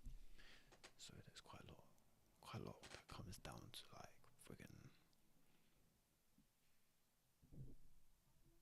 being overly like oppressive. It's gonna stick to one time frame, which is the daily time frame. We're gonna focus on mapping out all the supply and demand zones on this time frame and show you guys how I would personally trade it. Alright, so based on this, first things first, we can see that price is in a bearish market structure, right? So we can see that right now price is creating, you know, your lower highs, lower lows. Okay, just draw it out for you guys. Lower highs, lower lows, lower highs, and lower lows, right? So bearish market structure, we can expect supply to be in control of price right now. Okay, cool. So this is when right now price has just created a break of structure. Now, when price creates a break of structure just like this, we know that there is a pivot, right, in price where price push down, go back up, pull back, and then go down even further. So that is where we can draw our supply zone, right? Will be this entire range right here. And this will be the entire supply range, and obviously you can see this is very, very wide. If you see how many pips this is about 150 pips, right? With very wide range. So I will personally go and refine it to the pivot, right? Which is this one right here. This is the pivot candle before price goes down even further. So this is the highest point that led to price breaking structure, right? So this is itself the pivot, and that is when I'll find the pivot candle, which is this candle right here. And you can see, did the next candle close below the previous candlestick low? Yes, it did. So this is a valid supply zone, right? So right now, price is just break structure. Remember, combining what we have learned in market structure. If price break structure, we need to expect or anticipate price to start pulling back soon. Alright, so that is when you look towards the left. What you want to see is price come down to some sort of unmitigated demand zone that we have on the left hand side, and then that demand zone is gonna facilitate that pullback. It's gonna cause price to start pulling back. So if you look at the left hand side right here, what do we see? We see price push up, pull back, and then go up even further. So based on this, there was obviously your entire demand zone right here. This is your demand zone right here, and if you were to refine it to the pivot candle, it will be this candle right there. So this is a demand zone where we can expect there to be some sort of reaction, right? There is still some orders that has yet to be filled at this demand zone, which means when price comes down here, we can expect, right, some demand to get pushed into the market and cause price to pull back up, right? And that is when we can expect price to come back up to this supply zone, and then that is when price will go down even further potentially, right? So let's just play price forward and see what price does. And where did my break of structure go? Let me just map it up right there first. Okay, cool. So let's play price forward and see what happened. Right, you can see demand step into the market and price gonna start pulling back. Where is it gonna pull back to? Potentially to this demand zone right here. But remember, price does not always have to come to the refined supply zone, because remember this entire range right here, right? This entire range was the supply zone, right? So as long as price step into this supply range, right, it can do whatever you want. You can just go down already, right? But like I said, we just put it at a more refined area so that we can really like pinpoint it. And by the way, before I actually move on, I forgot to actually mark up my swing structure. So this is my swing high that we have right here. And then based on this, a swing low has not been formed yet because we want to see that significant pullback in price, right? So that is where we see price forward a little bit. You can see price eventually starts pulling back right here. You can see right here the first sign of demand stepping into the market right here. This is when price utilize all the remaining orders that we have yet to be filled up from this unmitigated demand zone, right? Cause price to pull back a little bit before price goes down even further, and then right now it pull back up again, right? And if you look at this, this is where we potentially expect price to make like a deeper pullback to this supply zone that we have right here. So you see, okay, you can see in this case, right, price did not really pull up to our refined supply zone, right? It pull up to this range, right? Tap into it, fill up the remaining orders, and then just go. So like I said, it does not have to actually come up to the refined zone. You can do whatever you want. So let me just delete this, right, to make my charts a little bit more clean. Based on this, I can kind of mark this up as my little pullback. So I will actually mark this up as a new break of structure right there, right, bearish break of structure. And then this is where I will move my swing high from here to right there, right? So that is my new swing high. And you can see price is just broke past the swing low. So right now, this zone, I would either like make it smaller just like this, or just completely disregard it anymore, right? Because right now, I want to focus on what price is doing right now.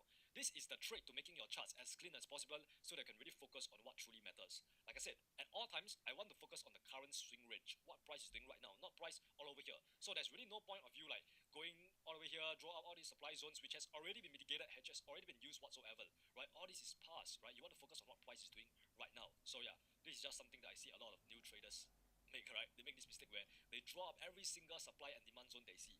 What you want to focus on is what price is doing right now. So based on this is the swing range, current swing range. So you can see price goes up, pull back, and then go up, go down even further. So based on this, right, you can see what price was doing this, right? Come down, starts pulling back up, goes down, right?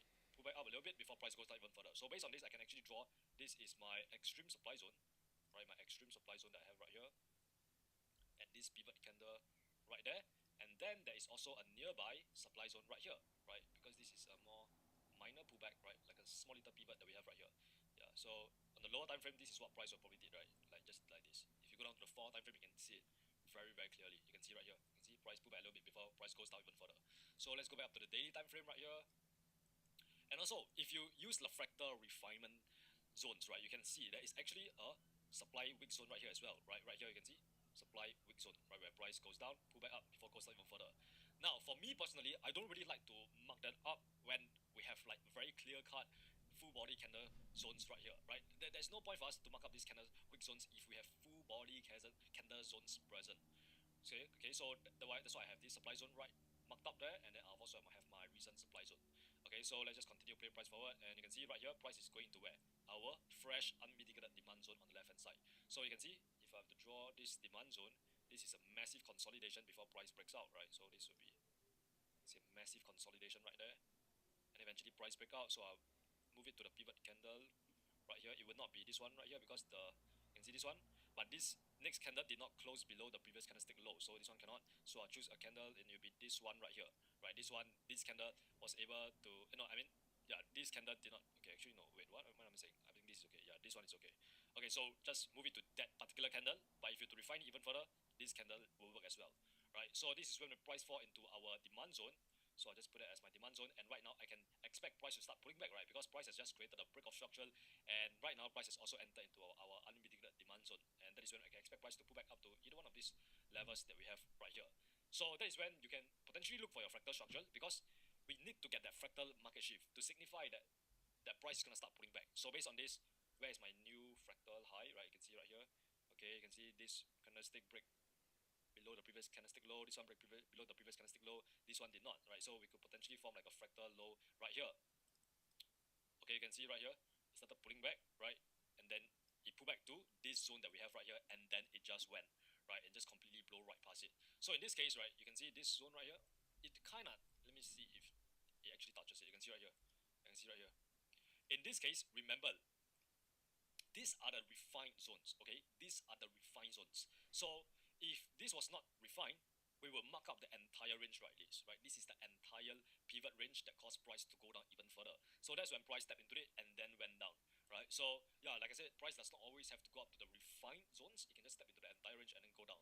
So remember, when you are drawing up your supply and demand zones, I don't want you to keep on thinking that, oh, this supply and demand zone didn't work.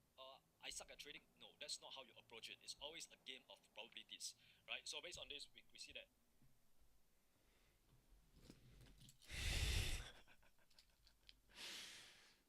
It's a good joke, man.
Institutional scientific. This is what I want to say.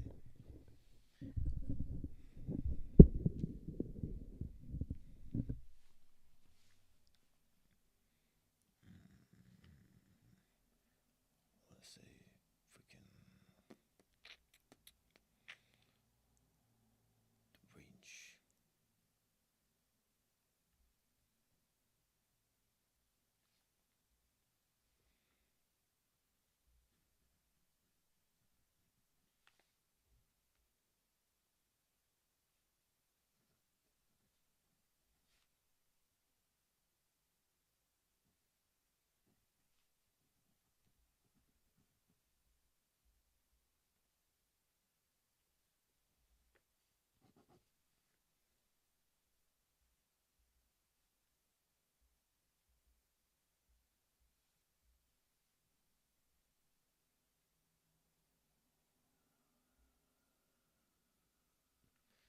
Sure.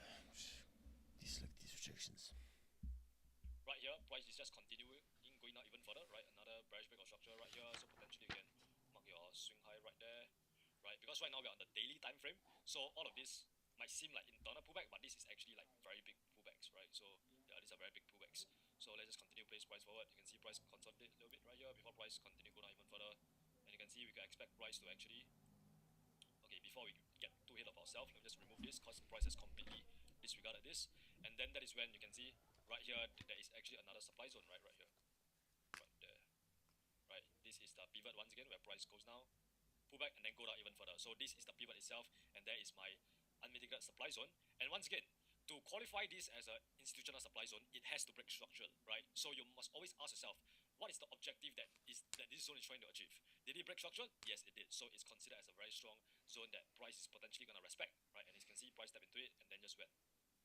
So in this case, right, if we have to actually map out our fractal market shift, what happened was that price started pulling back right here, right? Pull back down here, and then right here, this is when we get potentially get a fractal market shift on the lower time frame, right? You can see right here where price pull back all the way up here, right?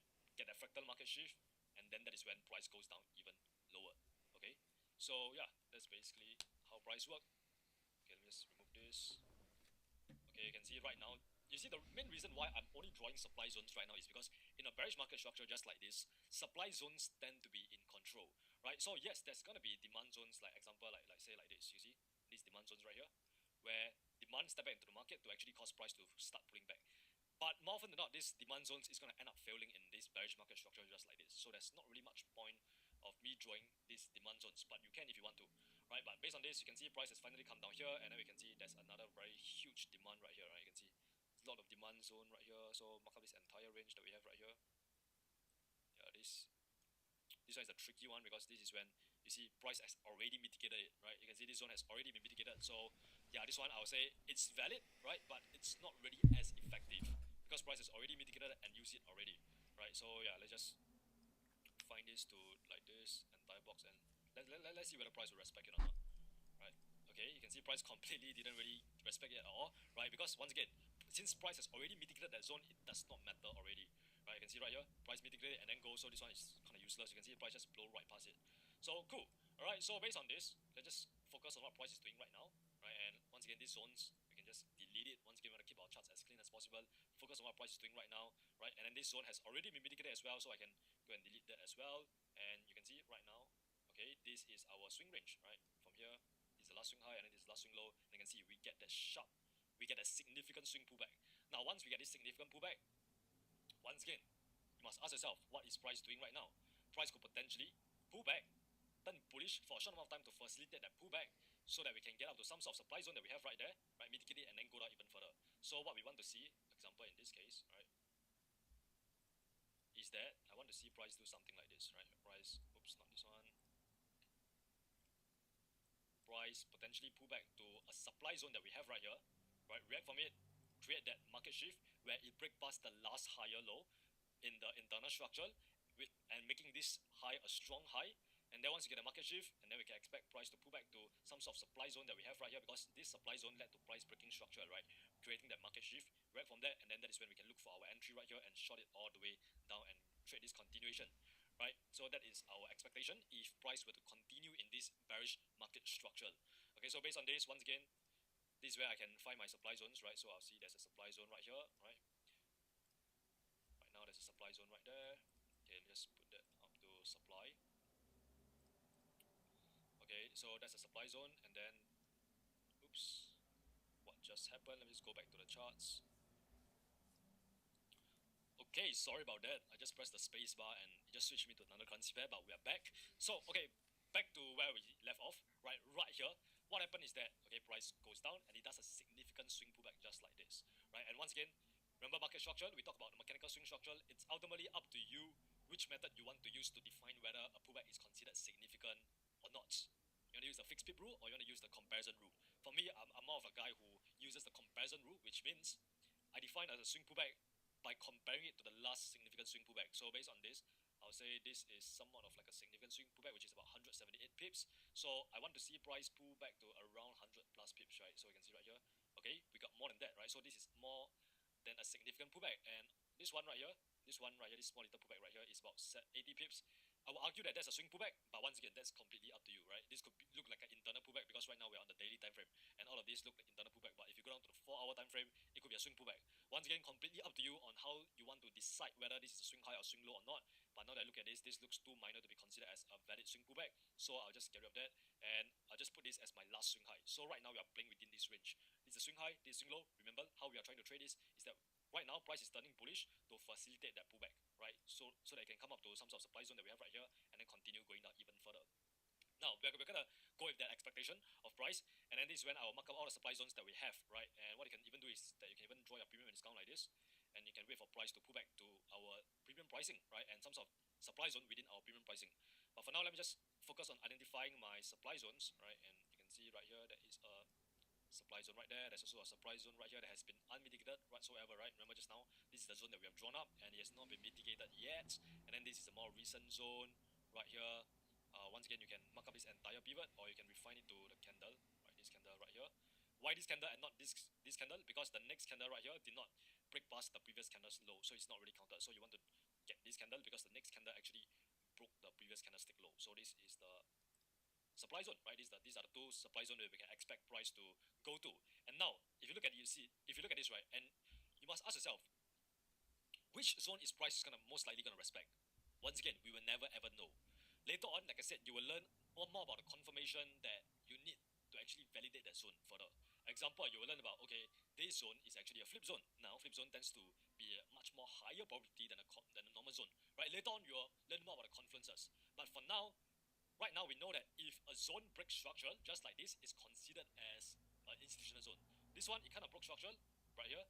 But once again, I'm going to leave this up for you to decide whether this is an internal structural or swing structural. For me personally, I'll just put this as an internal structural. So I would think that this zone is much more high probability because it broke through swing structure compared to this zone which just broke through internal structure. And also this zone right here, it has been mitigated, right? You can see right here, price goes down, mitigate it, and then go down even further. So this zone right here has in fact been used, right? So it's less valid compared to this one which is fresh and unmitigated. And once again, this is really the last line of defense, all right, before price starts turning bullish. This is the last lower high as well, right, our last strong high. Okay, so based on this, right now, what happened is that if we look at the internal structure on the lower time frame, you'll see that price is doing something like this, right, internal structure, internal structure. So this will be the last internal lower high. So you can see right here, we potentially got a market shift that tell us that price has officially shifted from bearish to bullish to do what? To facilitate that swing pullback. Remember, you always want to ask yourself, what's the objective on price, right? What is it doing? Right now, it turned bullish to facilitate that swing pullback. So this is when you can see price has just been making a very nice up move like this, and you can see there's a fractal low right here. That means right here, what happened was that it goes down here and then go up, potentially do something like this, right? So over here, you can potentially draw your demand zone, right? So using this scenario right here, if I have to draw my fractal zone, it'll be like this one right here, at this inside bar right here. Remember, we talked about this, drawing your inside bar as your demand zone. So this tells us that on the lower time frame, there is in fact a demand zone, which you can see right here on the 4 hour. Damn, that is some interesting stuff. The inside bar is the point of interest.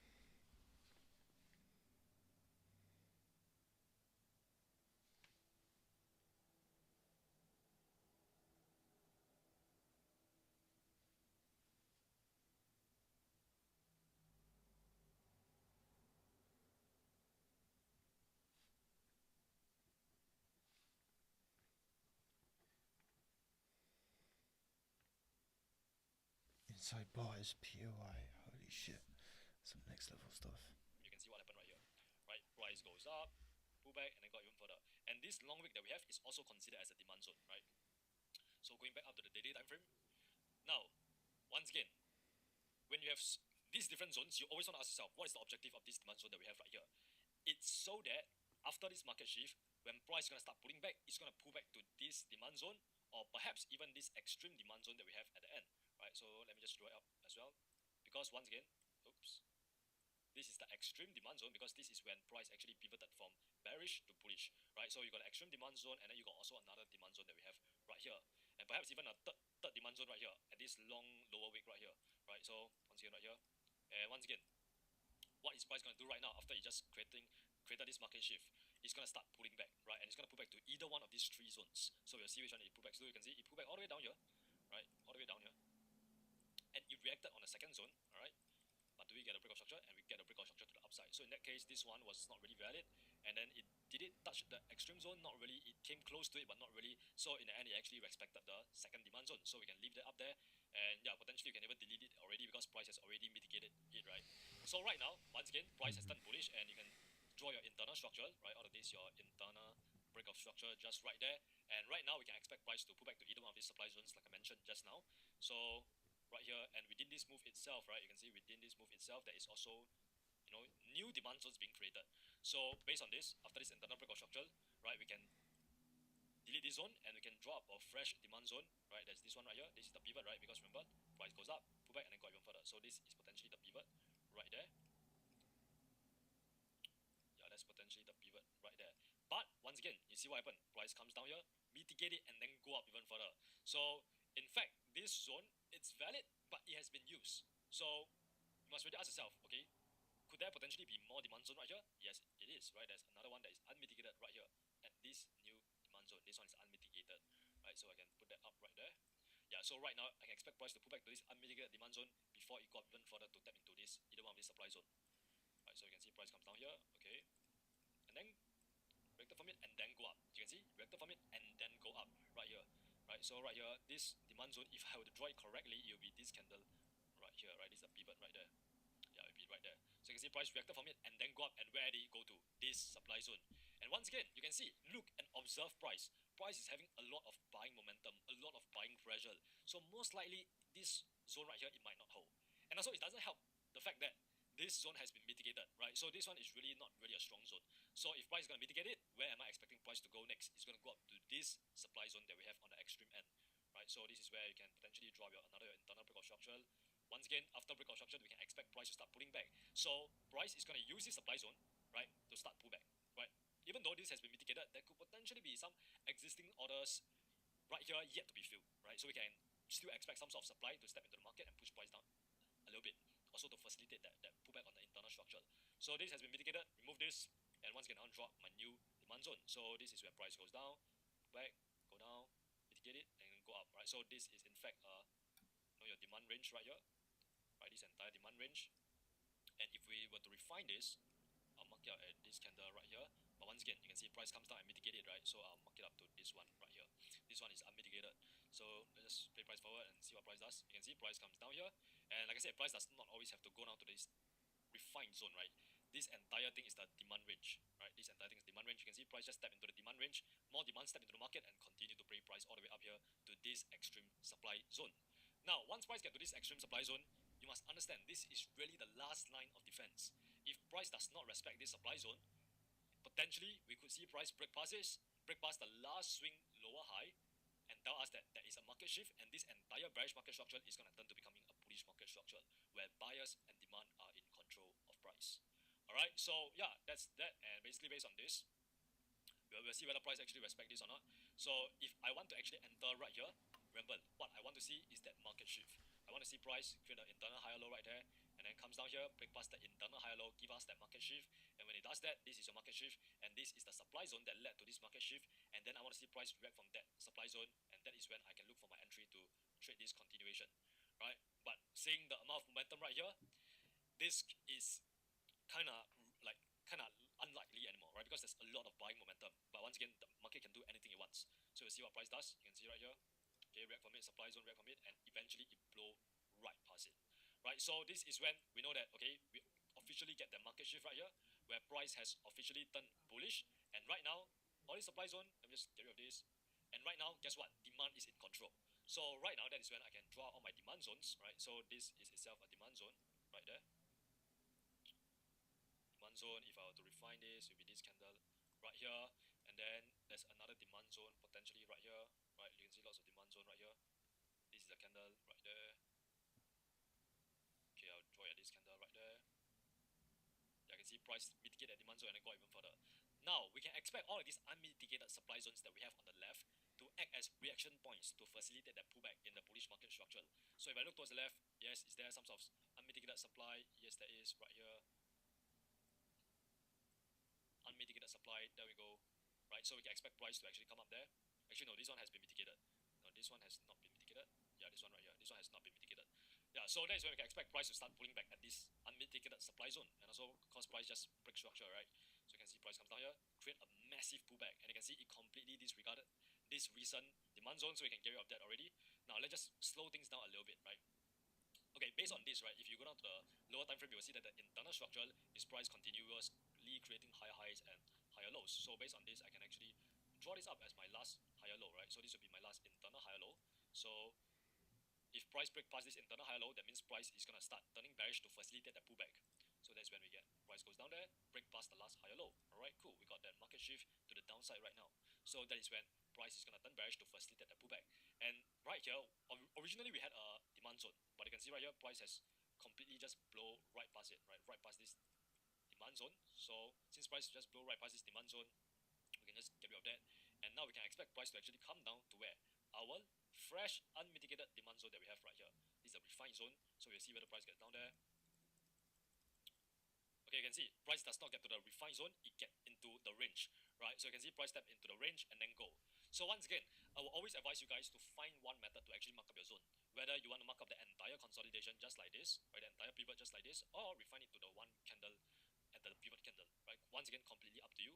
For me, I just like to mark at the pivot, but I always have that expectation at the back of my mind that as long as price come into this range, it can go up anytime now, even though it does not come down here, right? Once again, you always want to really be reactive to what the market is doing. So based on this, right here, price mitigated this demand, so I can remove this, and this is quite far away, so I'll just remove that either, right? So if I have to mark up my new swing structure, right, this will be the last swing high right here, and if we get a break of structure, that will be the new swing low, right? So right there, okay, we get a break of structure to the upside, cool. That is when right here, potentially we can have like a no, not the normal break of structure right here to the upside. Right, so yeah, bullish break of structure to the upside, we can move our swing high. This is our new swing high, and then this is our new swing low. Right, so based on this, once again, this one has been mitigated, so I'll just mark up right here, this is my new swing low. And right now we can expect price to continue creating higher highs and higher lows. Now previously over here, right, the market shift right here on the daily time frame, it could have happened potentially right here. Right here. This one right here, it could be a market shift on a swing structure. Once again, it really depends on how you choose to map out your swing structure. You might consider this one as swing structure, you might consider all of these as swing structure, and that's okay. How you map out your swing structure at the end of the day, it doesn't really matter too much. What matters is that you really understand when to use these supply and demand zones, right? So based on this, the market shift could have happened right here, right? For all we know, this was not a swing high, this was the last swing high, and once again, doesn't matter whatsoever, right? So I don't want you to go in with the mindset that, oh, I map out my swing high and swing low incorrectly, so I'm automatically a loser at trading. No, that's not how it works, right? Trading is an art, right? Mapping out the swing high and swing low, that's another art itself. So based on this, we got that bullish break of structure to the upside. All right, cool. We got a pivot right here, right? Pivot. That is when I can draw my demand zone right there. Okay, so this is the demand zone right there. And this is the entire consolidation that led to price breaking out. Once again, if you were to refine it to a one candle, can you put it at this candle? No, because this candle failed to break past the high of the previous candle, right? This one failed to break past the previous candle. So this was supposedly the pivot candle that we want to draw the demand zone on, but you can see the next candle, it failed to break past this previous candlestick high. So no, we cannot put that. What about this one? This one we can, right? You can see this candle right here, because the next candle actually closed above the previous candlestick high. So that is our demand zone, our unmitigated demand zone. But then over here, there's another demand zone where price goes up there, pull back, and then go up even further, pull back, and then go even further. So based on this, this can itself can be another demand zone right here, right? A more recent demand zone.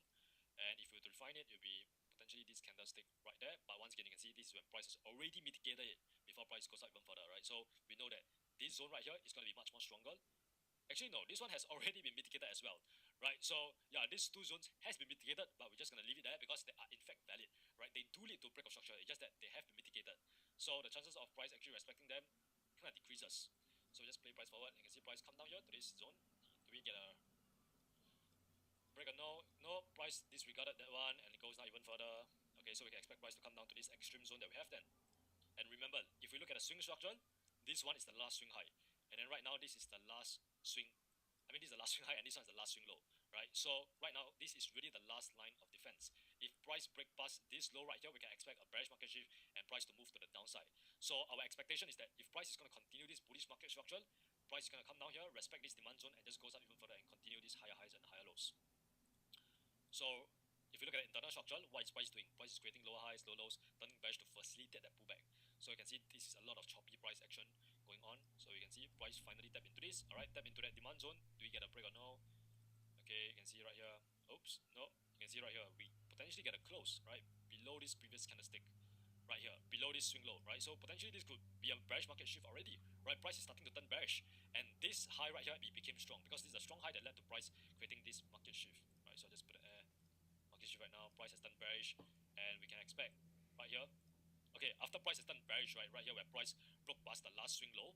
Right now, remember, the chances of demand zones failing are higher, and the chances of the supply zones holding are higher right now. So if I look towards the left, I mean right here, I can see there is supply zones right here. Doing this bearish market structure, you can see there is your supply zone right there. Right on the internal structure, if I have to refine it, it will be this one right here. Yeah, this one right here, or even this one right here. No, yeah, this one right here. No, actually no, this one right here. Because this next candlestick managed to close below the previous candlestick low. So this will be my refined supply zone right there. Okay, so you can see price pull back up to this refined supply zone. There's potentially another supply zone right here. Right, but price completely just blew right past it. So you can see price pull back up to this supply zone that we have, and this is where we can expect selling pressure, supply potentially step back into the market and continue this lower highs and low lows, right? So this is where we can expect a new lower high to be formed on the swing structure. Remember, this is the last swing high, and then this is the last swing low, right? Last swing high, last swing low. So right now we are within this range. As long as price does not break past this swing high, we are still bearish. Okay, so you can see right here. Okay, cool. Potentially, price reacted from this supply zone, come down here, and then when it does that, it created another supply zone right here. Right, created another supply zone right here. And if we refine it, once again, I'll refine it to this candle right here. And you can see this when price reacted from that supply zone, mitigate it, and then go down even further. So yeah, this is when, if price potentially break past this low that we have right here, we get that bearish break of structure, and we can expect price to continue to the downside. Okay, so yeah, there we have it, right? Bearish break of structure, and right now price is officially bearish again. Okay, cool. So now we got a bearish break of structure. Now this is where we are trying to draw out our supply zones now, because right now demand zones are going to end up failing, and supply zones are going to be the one that is going to be working. Because remember, bearish market structure, supply is in control. So based on this, let's just clear things up a little bit right here, right? Okay, this one has been mitigated. Delete this. This one, deleted this. So right now, focus on what price is doing, and where's the new swing range?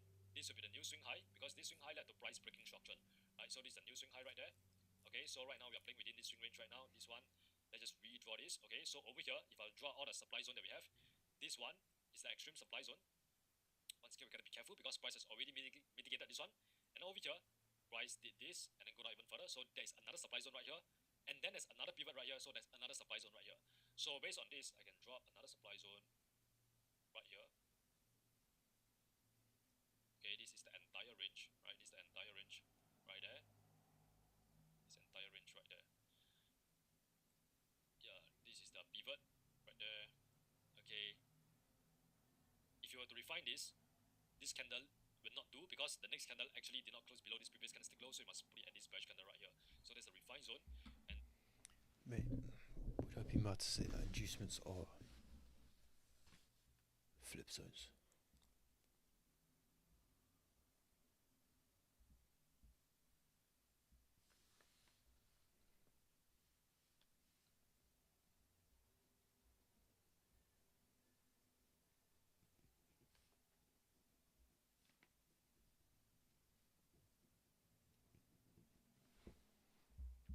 there's another pivot right there, right? So based on this is the entire pivot range once again right there. And then if I were to actually refine this one, it'll be right here at this pivot right there. Okay, so now you can see there's 3 supply zones, and if you really look at them, it's actually part of a supply chain, right? That means price created this supply zone, price comes down, mitigate this supply zone, right, and then go down even further, create another supply zone, and then price comes up there, mitigated this previous supply zone, and then go down even further. So you can see this is price creating this supply chain, and all of these have been mitigated, right? All of these have been mitigated. So once again, they are valid. They are in fact valid. You want to ask yourself whether they are actually going to be high probability or not, right? So we just play price forward and see price after bearish break of structure, we can expect price to start pulling back, right? Okay, cool. Price start pulling back, and where's price gonna pull back to? Potentially this near supply zone first, right? Come into this near supply zone, blow right past it, right? It gets a reaction, in fact, but then once again, it's also part of the previous second supply zone. So I just give you this. You can see price come onto this second supply zone. Remember, right now price has turned bullish to do what? To facilitate that swing pullback. If you look at what happened right here, on the lower time frame, we could potentially get like a market shift right here where price started going up, creating high highs and high lows, high highs and high lows. And if you look at this, you can in fact draw your demand right here, right? All of this demand zone on the internal structure, all of this demand zone, but I wouldn't really draw it because right now supply is in control, right? So there's a demand right there. There's also your demand at this extreme end, which has been mitigated, and then price goes up there, and then this one will be constituted as a valid refined demand zone. Yeah, and once again, you can see it's also part of a demand chain, right? Price goes up, mitigate it, goes up, mitigate it, goes up, mitigate it, and then go even further. So yeah, this is a really funny coincidence. Alright, and then we can see price comes out to this extreme supply zone. Remember, we want to see that internal structure turn bearish, right? That means I want to see that higher low on the internal structure get taken out, create a market shift, coming up to this supply zone. That is when I can look for my entry. So based on this, you can see price is just creating a potentially an internal higher low, right? Yep, you can see right there, and then we get another. We get an equal high right here where price is going down even further. That's potentially a lower high, right? And then price goes up even further. Okay, cool. This will be the last higher low on the internal bias, internal structure, right? Yeah, this will be the last higher low on the internal structure. So based on this, I want to see price take out this. Okay. Okay, you can see it take out that. Alright, cool. So this is when we got our market shift to the downside, which tells us that price has officially turned bearish. Right, let me just drag this up even further. You can see price, did it tap into the extreme zone? Yes, it did. It tapped into the extreme supply zone, and then that is when supply stepped into the market and take back control of price. Right, this internal structure has officially turned bearish. And now, if I were to just remove all of this, now where am I looking for my entry? I'm looking for my entry at a supply zone, right? Because right now price is in a bearish market structure and supply is in control. So if I look at this, I want to find a supply zone that created this market shift, and it will be this one right here. This will be the supply zone that created this market shift. So right now, if I want to look for my entry, I will need to wait for price to pull back to this supply zone. That is when I look for my sell position and trade this continuation. But bear in mind, price does not have to pull back here. It can just go down like this. Because sometimes after like a huge downpour like this, it starts doing this correction, and then when it starts going down after this market shift, it starts crashing without any correction whatsoever. So that could potentially happen as well. So we'll see what price does. Okay, you can see right here we get that reaction. Right, bear in mind this right here, this is the refined zone. Where is the range? It'll be this entire range right here. Okay, so you can see price step into this supply range. Okay, let's refine it right there. Price step into this supply range, and then that is when we get a reaction to the downside. It came very, very close. If we were to just draw this correctly, yeah, actually, it came very, very close. Yeah, you can see it came very, very close to the range, right? But overall, it went into this supply range and then moved to the downside. So this is where you could potentially look for your entry right here. And then you can expect right now, price is going to start continue going down even further and just continue that lower lows and lower highs. And when it rain, it pours, right? You can see right here, price actually end up reacting, right? Okay, so right here, let's just go back a little bit. Let's not get too ahead of ourselves. Go back a little bit. So over here, what happened was that price comes down here. Remember, there was demand over here, right? So this is where's my unmitigated demand zone? Right there. Okay, so right there, demand zone right there, and then there's also an extreme demand zone that we have right here. And based on this is our last swing low, right? So right now, as long as we are still within this range, we are still bearish. As long as price does not break past this high, we are still bearish. So price can do whatever it wants, right? It does not have to go down straight like this, right? It does not have to just go crashing down like this. No, price can react from this demand zone, consolidate here a little bit before it lets price go its way, right? So we just see what price does. You can see it reacted from this demand zone, right? Demand step into the market, reacted from it. All right, cool. Potentially it failed, right? And then just continue, just choppy price action, consolidating around here a little bit. If I were to actually be rather precise, I can actually see there's another supply zone right here, right? Because this is when price go all the way up there, go back down here, so you can draw that out as well, right? So just draw that out as our supply zone. But I can see price play around here a little bit. Okay, play around here. Okay, disregarded, overpower it. All right, cool. It's okay, right? Right now, price could potentially still pull back to our extreme unmitigated supply zone. I mean, it has been mitigated by this move right here, but potentially there could be some remaining orders yet to be filled right here. So yeah, we can see what price does, right? Okay, cool. It pulled up to where? The equilibrium of this extreme supply zone, right? The equilibrium, just nice. Tap into that, start to fill up all the remaining sell orders that we have right here. Over here, it fill up a little bit, here fill up a little bit, then there is more existing sell orders, and that is when price has finally come up there and fill it up. So we see what price does, right? Okay, cool. Over here, we potentially got another like fractal market shift right here. You can see right here, this was where we got that fractal market shift.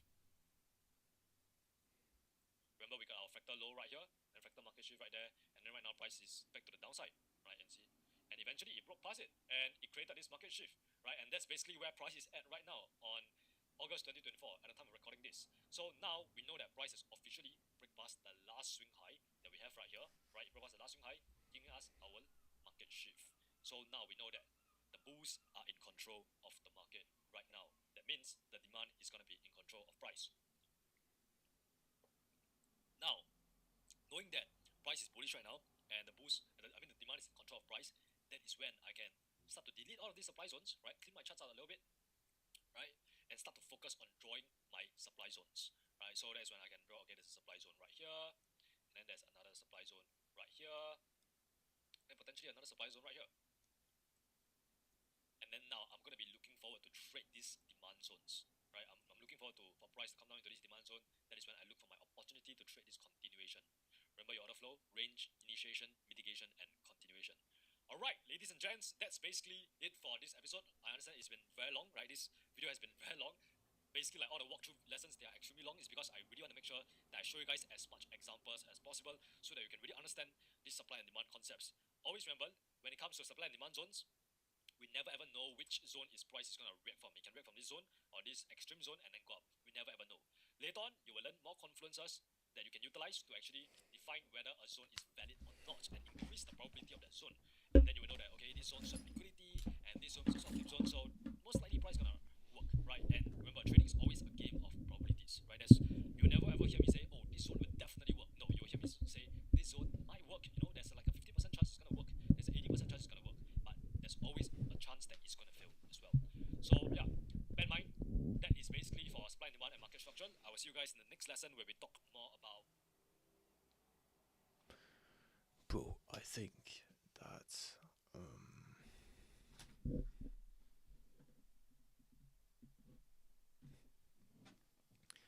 think I'm going to like not trade this week.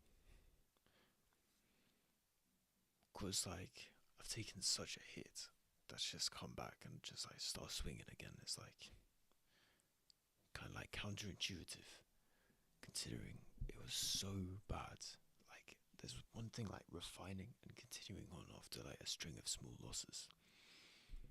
There's another thing like coming back from like something so inappropriate that you can just like start getting W's.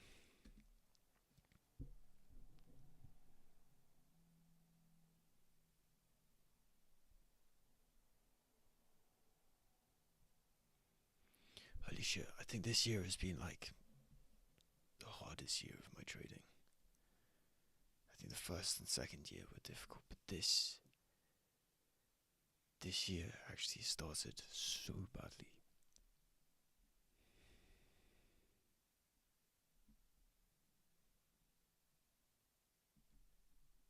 26, bruv.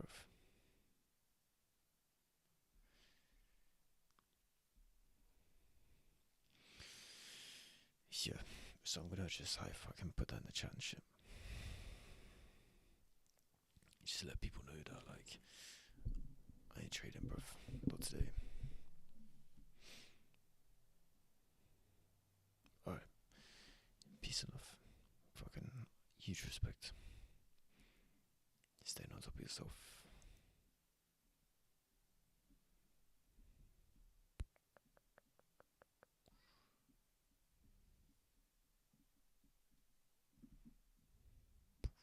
So let's get it.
Hey yo, can't stop, won't stop till the family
before I do music, it's like, my homies told me, you got all these followers, nigga, you ain't selling them shit. Translate them. You understand what I'm saying? Like, all these thousands of people follow you.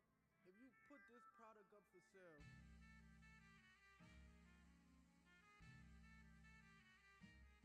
sock it to my pocket, put the money in my hand, ho. I mean, it's something that I always wanted to do. I wanted an easy job when I was 18 years old, and I ran into, a friend of mine, and give me the game about what this ism was about.